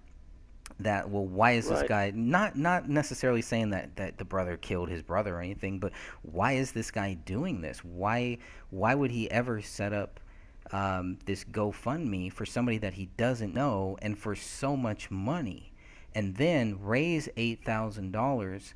And I'm not sure what he did. I don't have any facts to show what he did with that $8,000. I can just say that we can definitely show that he raised $8,000. Hopefully, he gave it back to all those people yeah. who. Oh, who no, you know what? contributed. I remember reading something about him going to Las Vegas. He did go to Las Vegas right after that, or right during that time. Right. Yeah. Exactly. Yeah. hmm And so, That's where the money went. yeah, that was kind of, well, he was doing that because he needed to get out. He wanted to just. I mean, come on, if your brother's dead, you're probably gonna want to go and do something else too, right? I mean, you're not just gonna want to just shelter in your home. I know I wouldn't. Well, yeah, I mean, but what was the money supposed to go to? Burial services or something? No, it was supposed to help out Kamel's mom with her cancer treatments. And how much did she? How much did she get? He still shouldn't have went to Las Vegas. She with that. she didn't. I Spending mean, any she of that didn't kind of even money. know. She didn't even know that any of this was actually happening. Yeah. Of course, Yeah, no, she didn't. he probably. Yeah, she didn't find out Yeah, he about probably these spent deaths for a long time afterwards. But yeah, I mean, Mm-hmm. his actions, and it's like, well, you can't even say that his actions were odd, because then people are gonna think that we're saying that, that the brother killed the brother and the dad's covering it up because the dad doesn't want to lose another son. It gets into all of that stuff, and it's like, Oh yeah. What about dropping the Christmas presents off? Not. The curtains were supposed to be open. He would have peeked in. curtains were open, right? Correct. Yeah, and he dropped presents off without seeing them, but the curtains are open. Wouldn't you kind of like, if after you knock, or he didn't knock, he said it would be a surprise, which I don't. He and his brother are a lot closer than that, and you don't just leave them on the front, No. on the back porch or what have you. No, know? you don't. No. That to me just, I don't know what the purpose is, to throw somebody off on this, or say, hey, I was by at that time, and it's to get some sort of alibi. He's working, worming around there.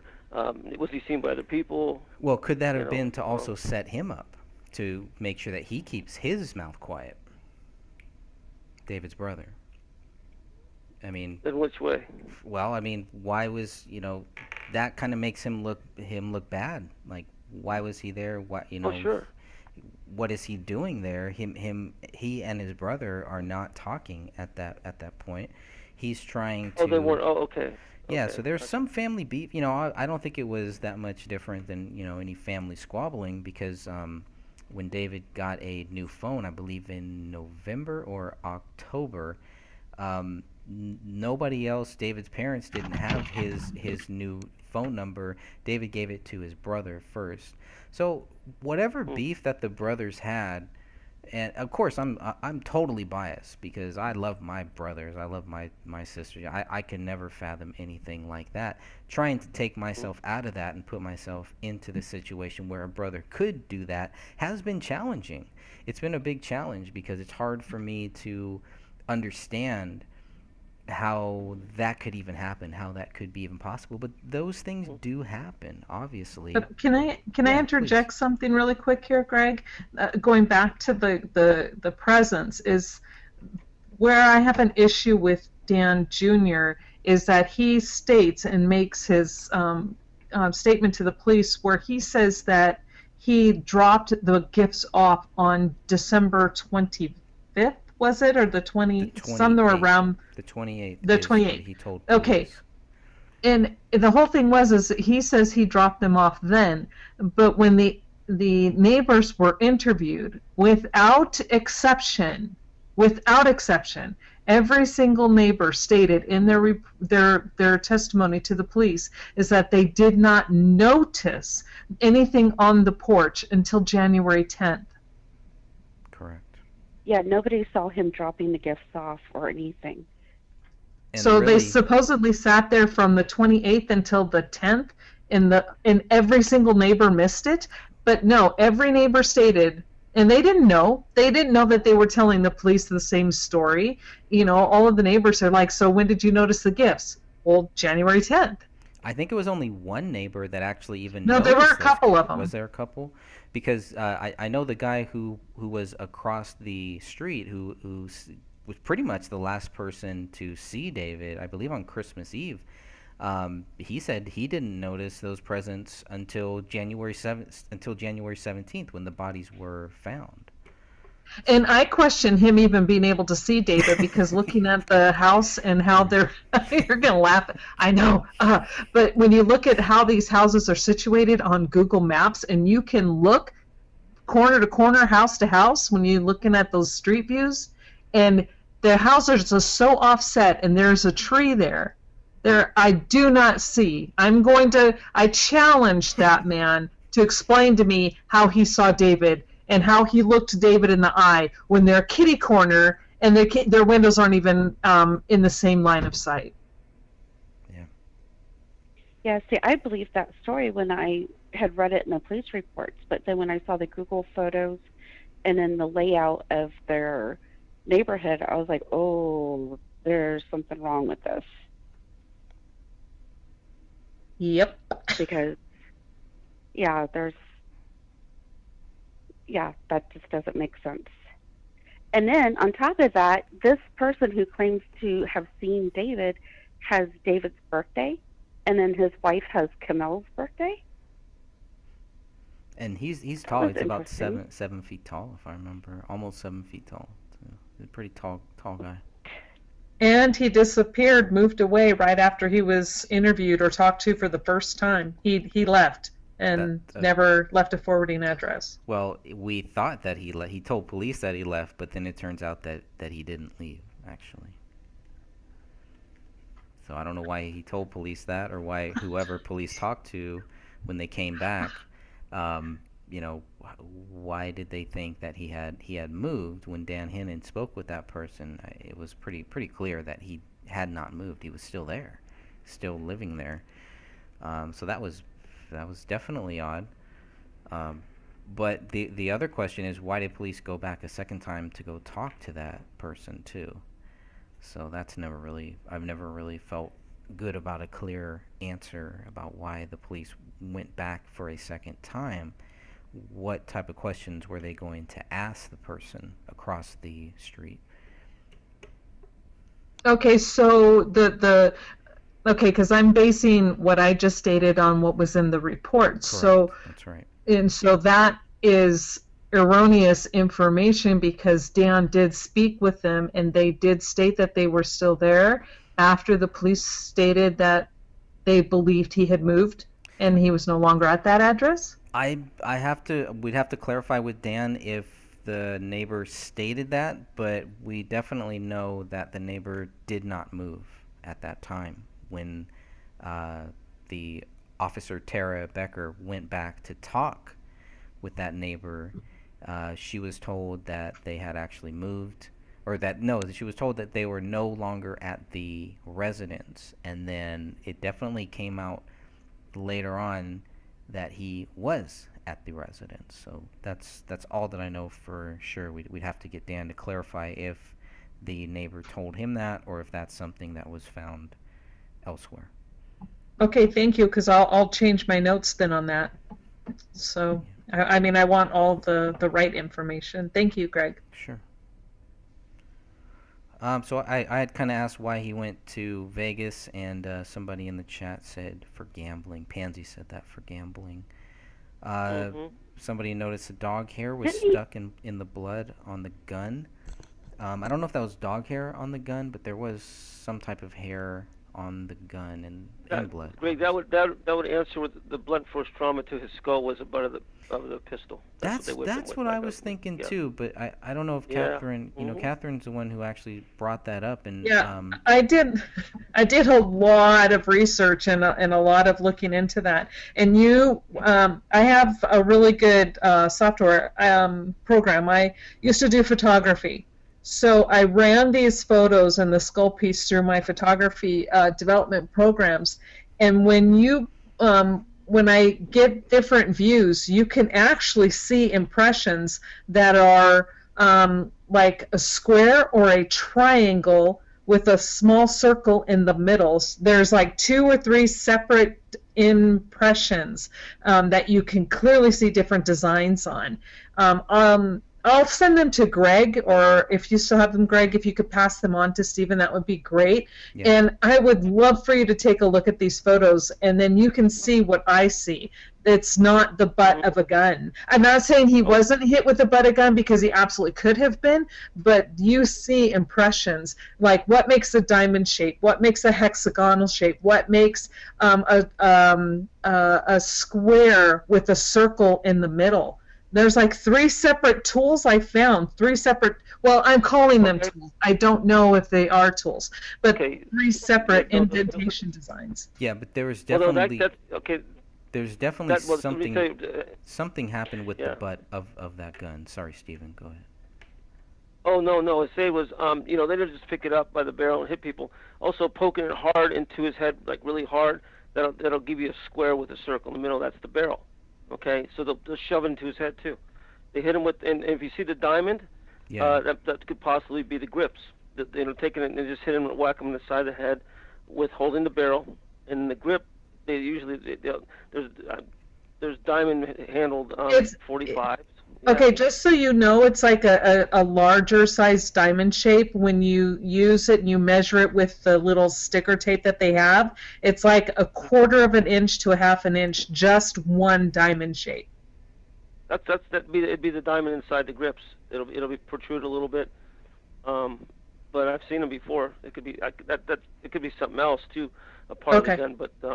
But I would take a look at that. I'd take a look if I could see the grips. It would, either negate it or to tell us that might be it. But the square with the circle is a barrel being pushed into your skull. Okay, great, thank you. Well, because and the reason why I'm not arguing. I'm just throwing this out there because when I spoke with the deputy coroner, they stated that, and I had asked them, could it be a gun, and they said they didn't think so. But again, they didn't see the picture of the gun either. But if you could look at the picture of the gun and then the barrel, because I do have that, I believe they have that photograph, and then compare that with the photos I'll send you via Greg of the impressions, then I think you'll have a better understanding, and you can give, well, at least help me understand, all of us, a more informed opinion or idea. Sure, not a problem. Thank you. Welcome. Let's see. We've talked about the motive, what to look for with motive, all the things the dog was responsible for. How long could it take to publicly state that this was a double murder suicide? Have you seen cases, Stephen, about, like the cases that you've studied with a suicide, whether it's real or whether it's not? Does that happen fairly quickly within 24 hours of finding these bodies, or do you think that that's normal? Because at least from within 4 hours to 24 hours, the police were going with the theory that that David Crowley was guilty. Mm-hmm. Seems kind of quick. I'm just looking at photographs and such, and trajectory of bullets. Blood in different places, Mm-hmm. the pose of the bodies, the hands, the arms, everything, and it's not one. This is not the work of David. Period. There's no way. Absolutely not. There's too much there for one guy to do all that. Just look at the whole picture. I mean, usually it's boom, boom, and boom. That's it. It's not tracking around blood on computers and everything else. There's no way. He didn't wound him. He didn't gravely wound himself, I don't think, and walked around touching a computer and sink and dishwasher, because it would be, like I said, it would have been flooded with blood. So there's absolutely no way that he did this. No way. Yeah, too many moving parts there, Greg. Do you see any signs that he snapped, that he could have snapped and went crazy? Do you see that? I see some signs. I won't lie to you. I see on Facebook later the post got later toward his demise that they were more I can see depression in him a little bit, maybe. Mm-hmm.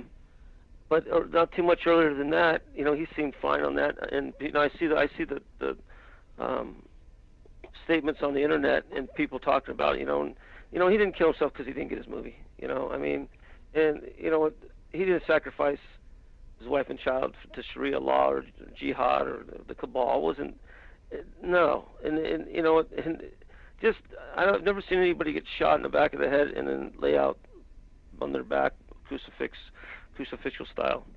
There's no way. This whole thing. There's symbolism here. Like I told you when I looked up the symbol of hands being taken off. I'm not talking about Argentina or the mob or anything.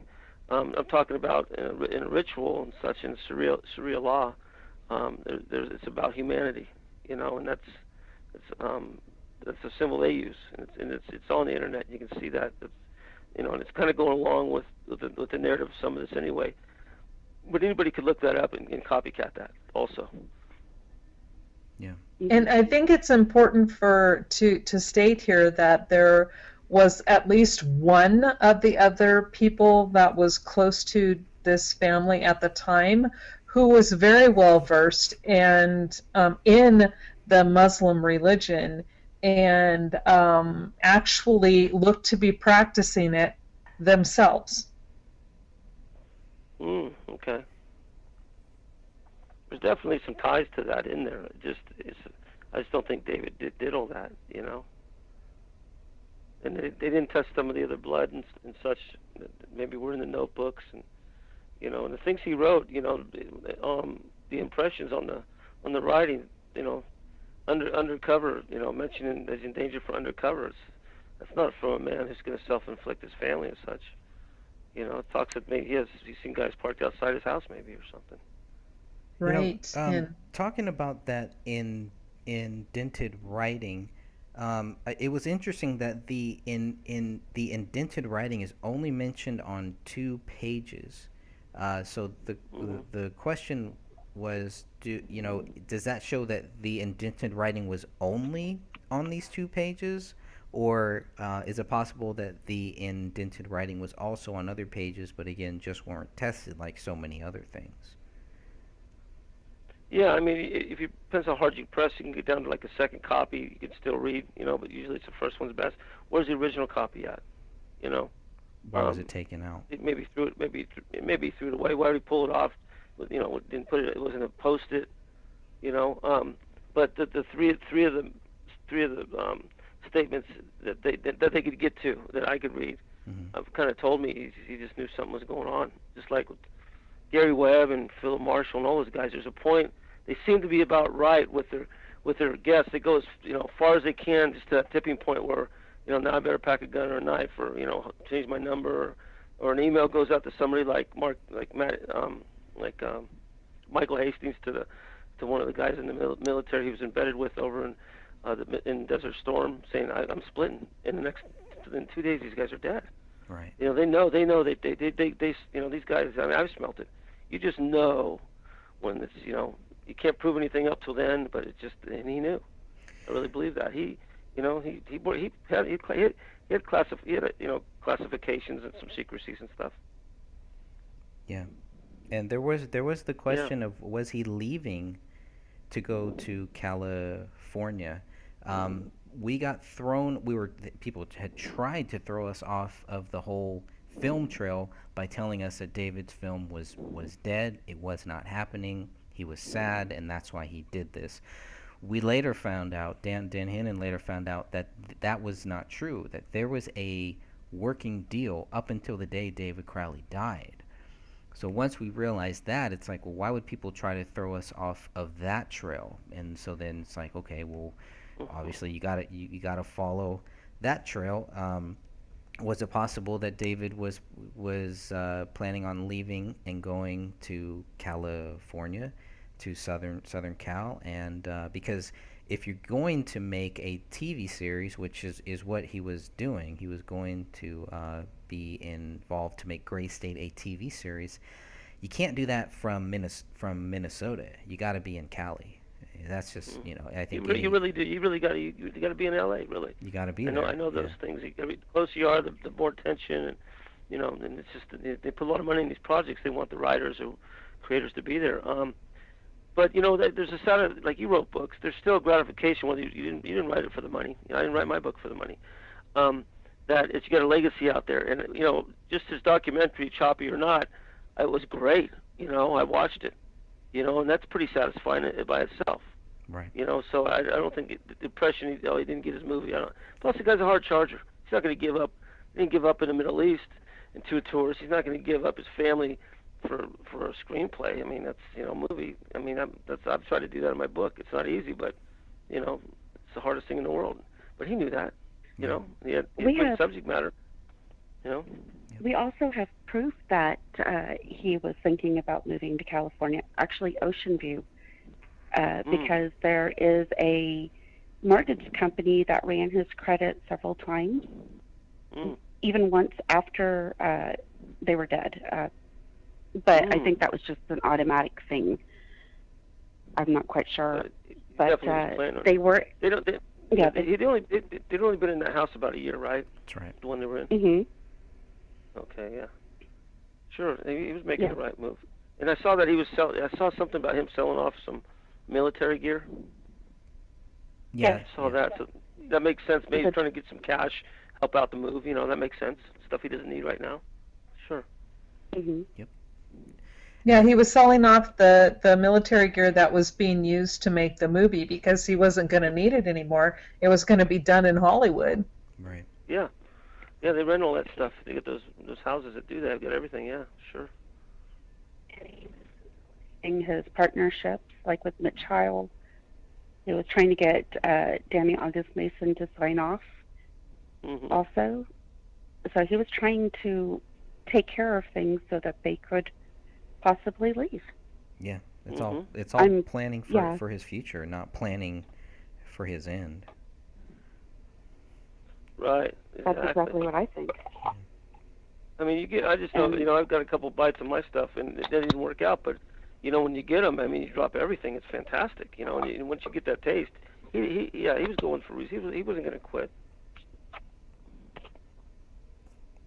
And that's kind of where some of the questions about some of the other guys that he was working with come in, because he was working on rebuilding a quote-unquote trustworthy team and a new team. So all of these people that have been with him from 2011, maybe even 2010, a lot of them were not going to be, all of them were not going to be involved in this TV series that David Crowley was actually making. No. The producers and the distributors and everything. When I did Bounty Hunters, the same way. I didn't even get credits the first year because the producers put it in, and the distributor said, "Well, wait till he earns it." And it's the same thing. You can't. They got the crews down there. Those guys do nothing for his deal, and he probably maybe broke the news to them. Guys, I'm sorry. I'll send you some residuals or royalties or something, but you can't go with me, and that's the way it is. Right. He only has. You only have so much juice when you're doing something like that. They're putting the money up, and that's the final say for a great story. They don't need anybody else. Like, they wouldn't need anybody else from your book, the Bohemian Club stuff. Right. They don't need anybody else. They got your story. So that's how it works. Yeah. And Greg, you brought up an interesting point, because when he was writing Jason Allen about, creating a new team and stuff like that, he made sure to include Kamel. That's true. And for those saying that he was narcissistic and all he thought about was himself and everything, he would not have included her in that as part of his team. He would have taken all the credit. Yeah. They'll give you, when it's a wife or somebody like that, they'll definitely give you that credit. They don't want to lose a project over that. But a bunch of drinking buddies and stuff, or even guys who did the first documentary, they don't need them. There's nothing they can do, and that's how the business works. So, yeah, they'll sign on the wife. If that's part of the deal. That's not a big stretch. It's a good thing. Thank you. Yeah, and that was December, right, Sophia? Yeah, that was late. I think Jason Allen, that was one of his last emails, if I remember correctly. And Catherine, do you remember the last time that David made a phone or a text? It was the middle of November, right? let's see. Oh, girl, you're taxing my brain. I thought okay, I might have them mixed up. One of them, it was the middle of November, and the other, it was like December 15th. But communication for sure. But then again, this was stuff that was coming through their phones, but everything was stopped and no calls were returned, no texts were sent out. I think the last one was December 15th. Yeah, I have here And I think that was Camille. Yeah. for Kamel. For I think David. I think you're right. For David. I'm sorry, Greg, what? And Sorry, for David, it was on the 26th of November was the last day that a phone call was made from David's cell phone at 6:51 p.m. The call lasted 58 seconds. I don't remember who it was to, but that may Midas.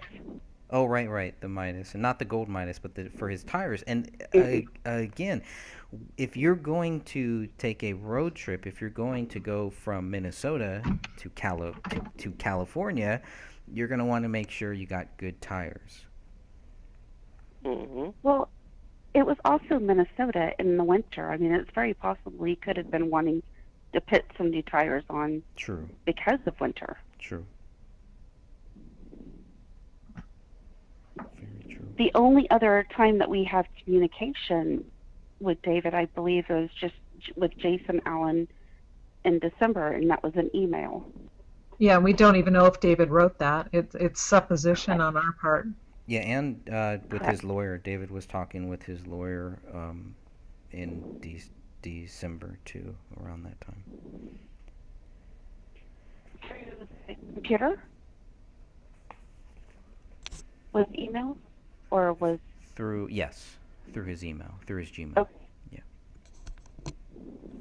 Oh, thank you. Well, then maybe he did write the letter to Jason Allen. I would think so. I would hope so. You know, it was Well, it's bad. possible. I'm just saying we don't know because it's an email. You know, until they can actually, you know, prove it or disprove it. It's a supposition on both ends. True. Which they should be able to because they had 12 terabytes of David's data. They had all of this stuff. The police are looking for motive. And they don't find it. There isn't any. So that's clear. But without motive, why accuse David Crowley guilty? The problem is before they even had motive, before they had anything, within 24 hours, they were already telling us David Crowley was guilty. What are the chances of them changing their mind and saying, "Oh, you know what? We got that wrong. Sorry." Mm-hmm. Don't hear that a lot from cops, unfortunately, which is fine because they are people. You know, they're people too. They're people. They can mess up, and that was one of the things when I with the 21 questions for Detective Gummert. That was one of the things that really bothered me. You know, they weren't even willing to admit that they messed up. I would have been able, you know, I would have said, well, we're not going, this is not a liable case. You know, I'm not trying to put you guys under the gun. I'm just trying to understand your theory. That's all that I've ever wanted to really do.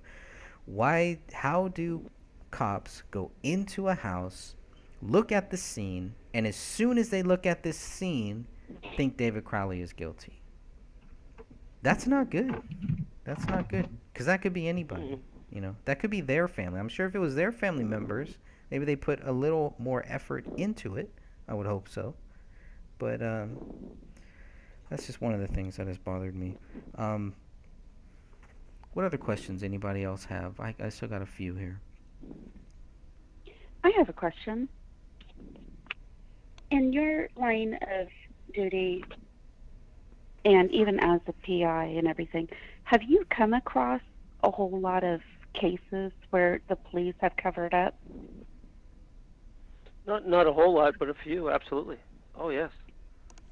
No doubt. And have they ever corrected themselves, or Nope. if they've been called out on it, or do they Usually just... most of them that I handled were very high profile that did that, and most of them seem to be connected in the Valley, in California, up through the Mother Lode.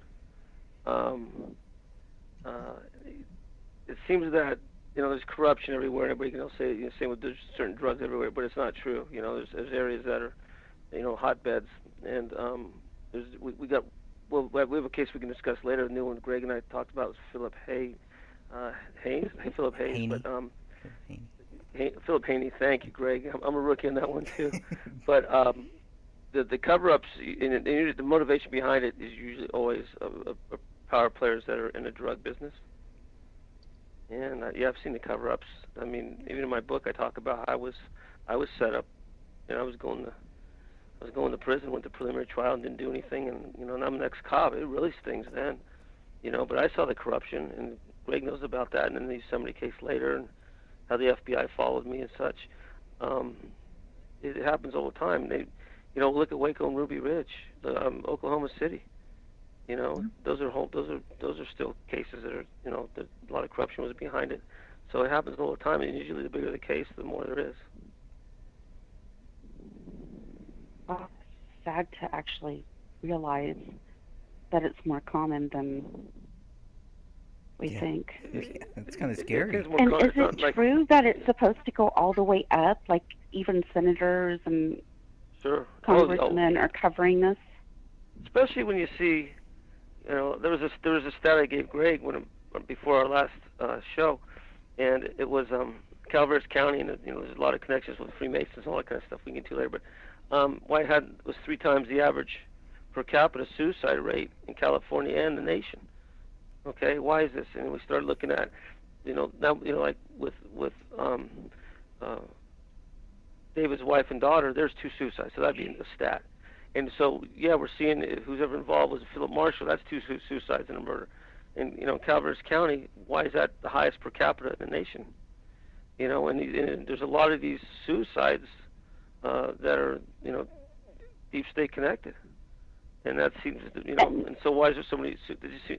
And there's a lot of government officials that retire up in the Mother Lode, and they're Philip Marshall was with Barry Seal, and wrote books. So. That's why when I'm looking at Calaveras County and all the so-called murders and such that are called suicides, that's why the rate's so high. Yeah. Is it why? I'm not sure.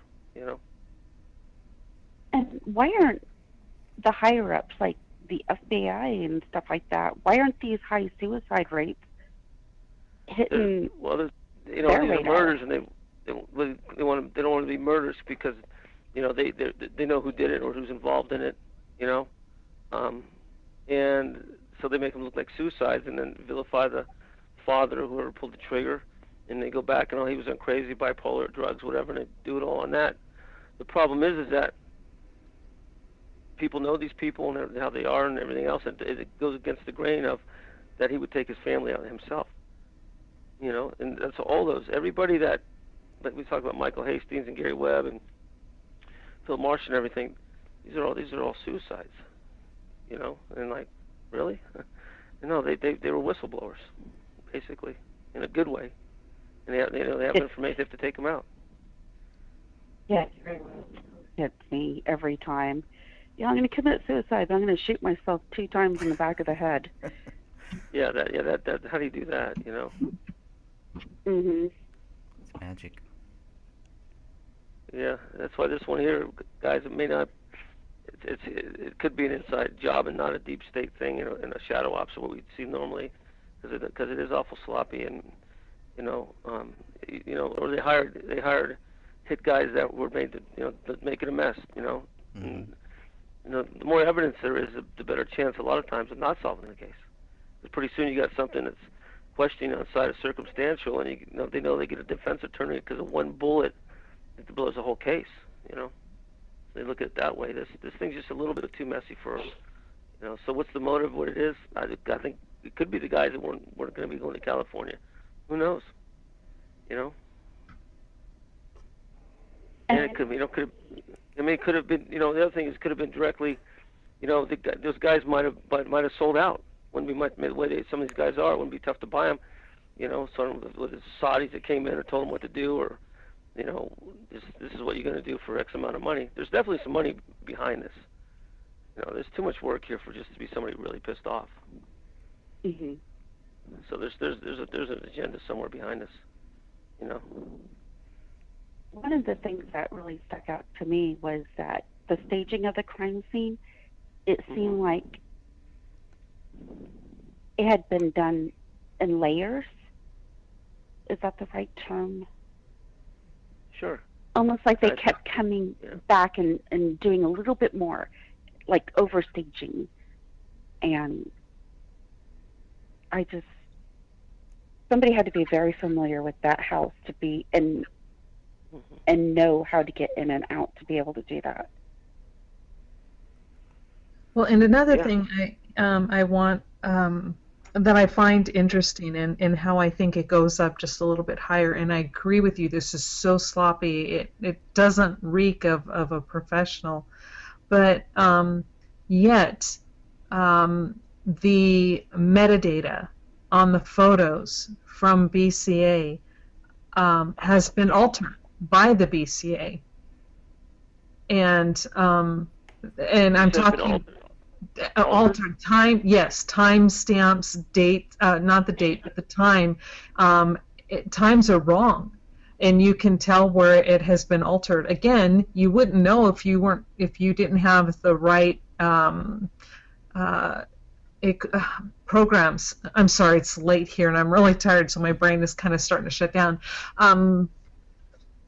With the proper, I use Lightroom and Corel Paint Shop Pro to edit my photos, and by putting them in Lightroom, I believe it was Lightroom, I could see metadata, and that's when it struck me. And I talked to Dan, and I said, "Hey, these photos have been altered. The timestamps, this metadata has been changed." This, I know you see that. Yeah, absolutely. Wow. and it scared me.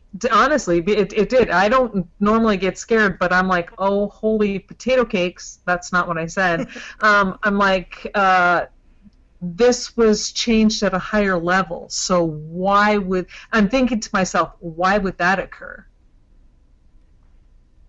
So let's say somebody IDs the brother with the presence, they can work around that by fixing the time stamps or whatever to say, oh, he was there, so he couldn't have done it, or what have you. You know, they're going to try to work the time on those, because the time of death or longevity of death, you know, that's varied from, you know, the postmortem lividity to say it again.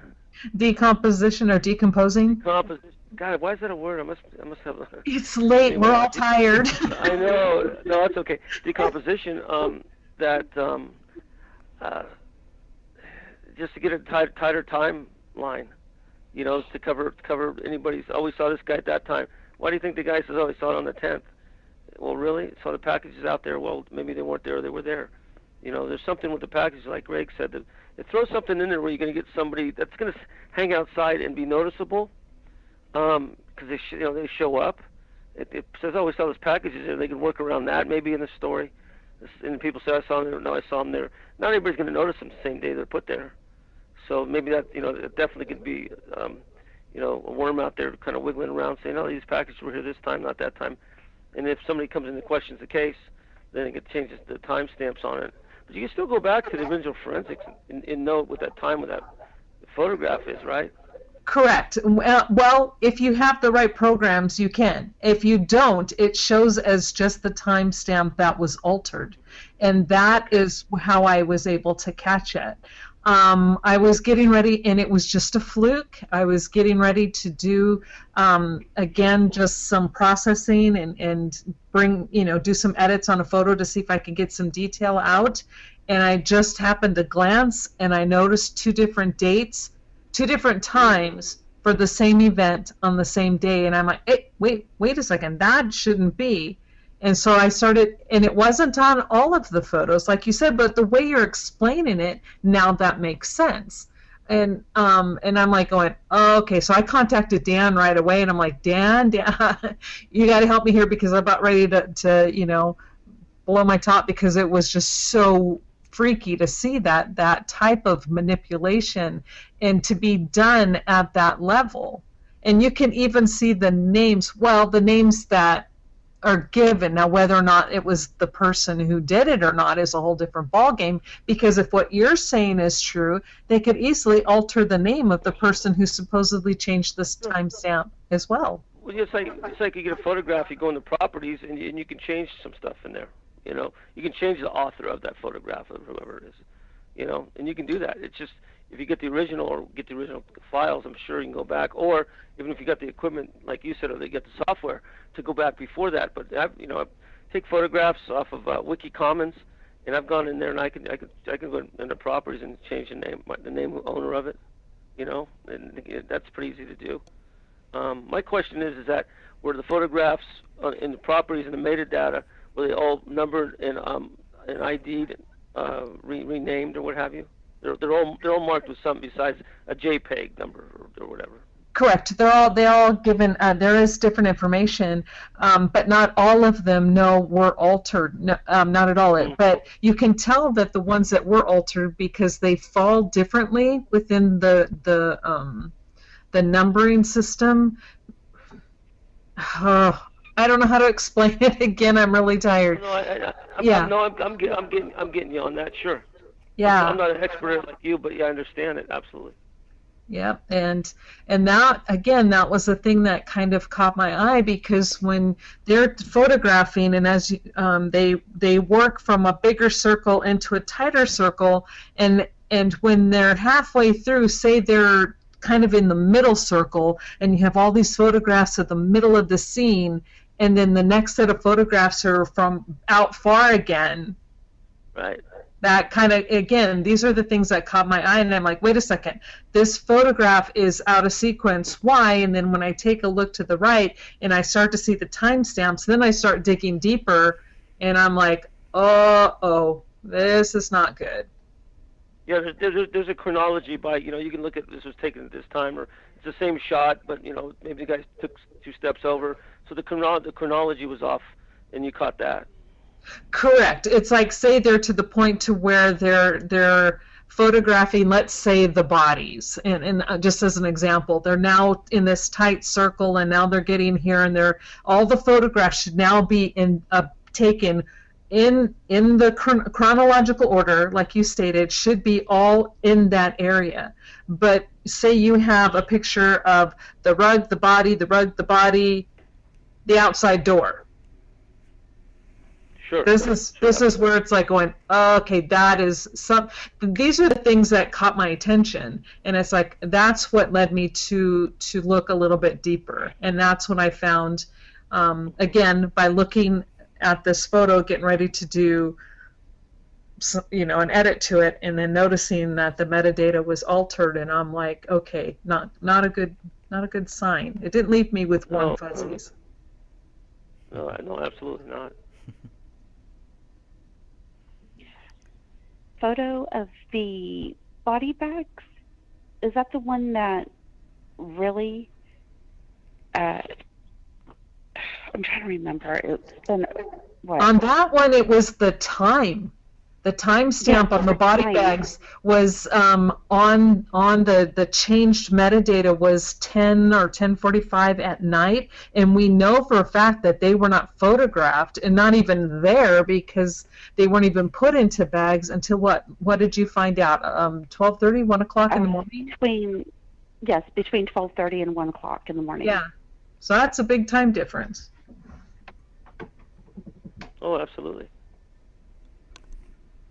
And that was the big thing that really caught our attention, because we were like, okay, well, then they really are changing the time, because we have the proof that they were there at a certain time bagging these bodies because of the autopsy reports.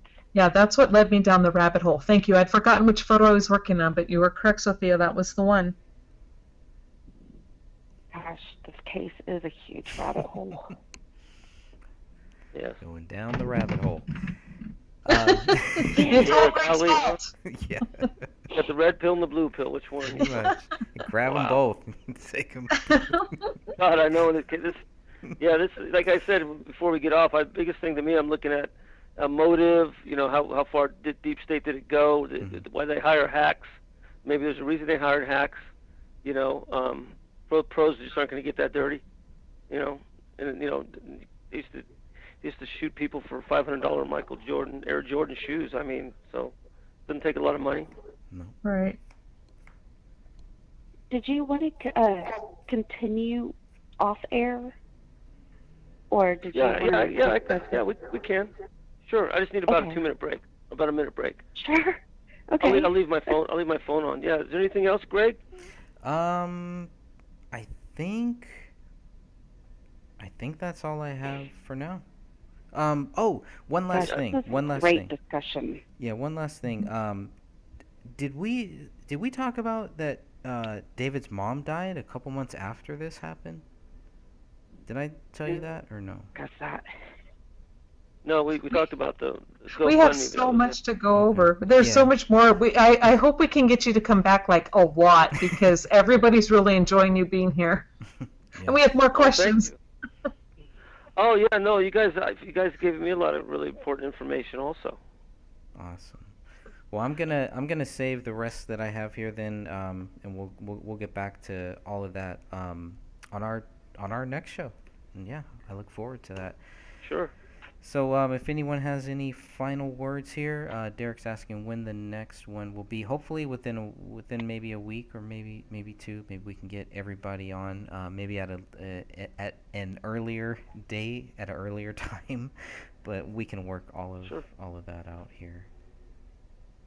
Is everybody? Where's everybody? Well, you and I are in California. But they're out of state, huh? Yeah, they're out of state. Kathleen and Sophia are out of state. Yes, we're out of state. Good. And Oh, safe. at least we separate a little bit. That's good. Yeah. Right. We cover all 4 corners of the world. No, okay. Yeah, that's the way to be, huh? Yeah, right. Because we have more work ahead of us. Yeah. Just getting started, but glad to have you looking into this case, and I think this has been great. So unless anybody has any final words, I'm going to go ahead and shut this public conversation down. I just want to say thank you, Stephen. Thank you.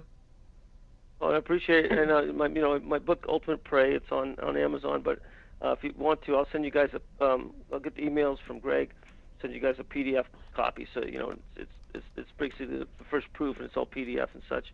But it's what's in the book now after 12 years. So I'll send you a copy of that. It won't cost you anything. I'll send it to you. That'd be Email. great. Yeah, take a look at it. Yeah. That needs. Yes, I would love to. In fact, I'm going to buy the book. I'm old-fashioned. I love to need hold the a hard copy in yeah, my me hand. Oh, I know. Oh, I I know. That's the only way to go. Yeah. Yep, I will be I buying it. actually just bought the book that you had mentioned for the Philip Marshall case, Last Circle. Is that? The last circle with Sherry Seymour. Yes. Yeah. Yes, I went and bought that book. Nice. That book, it gets into menopause and a lot of that. Yeah, and it's what basically comes around to my story in my book. It follows right in the same routine, and Last Circle, it's heavy. It goes into Inn's Law and Rose Law Group with Hillary Clinton and everything. Yeah, it's deep. Wow, I'm so excited to dig into that one. Yeah, I've been trying to get a hold of Sherry. I've never met her, spoke with her. She's kind of still hiding out. She's down south somewhere, but we're on emails together, but I still want to get a cup of coffee with her because she was the first one to break a lot of that, just right around the same time as the Iran and Contra stuff. And so she was right on that side of it. Mariposa, small county, it leads right to the the front door of the Clintons. And that's like whoa. So she covers a lot of that in there. The other book to look for is The Last Mogul by Dennis McDougall. The Last Mogul, about Lou Wasserman and how MC Entertainment was running a lot of the drugs through Yosemite, and that's where Mariposa's at. So that's an interesting read too. Wow, yeah. Yeah, and that ties into your Freeway Ricky Ross, Greg, and everything. Oh, really interesting. Yeah, it's part of that. Sure. Yeah, I'm just pulling that up here now. Awesome. I'll add it to Yeah, my Last list. Mogul, very good book. Really enjoyed it. Tells you about how Hollywood started and how the drugs went through there, and they did go through. That's why Mariposa was corrupt, and because the drugs went through Mariposa to get to Yosemite Park, and it's right in the book. Wow. Yeah. Dennis McDougal. Really good. He wrote the first Yosemite murder book. I wrote the second. He wrote the first one. Nice. Well, I still think Yeah. your book needs to be made into a feature film someday. I'm just really fascinated by it. It's a great book. Yeah, no, thank you. It's still a goal. You know, keep my real job of working on that on the side. Definitely. I just want to write more books like you, Craig. You gotta I catch got like up 3 now. books out there. I got one. I got 224 pages. You got 1,000 pages. It's all good, my friend. Well, thank you all for being here. I'm gonna go ahead and thank you to everybody in our chat room, and yes, we will make sure that everybody knows when our next show is happening. This is the David Crowley Questions conference call, Gray Stage number 198, and I will end this live stream right now. God bless you all.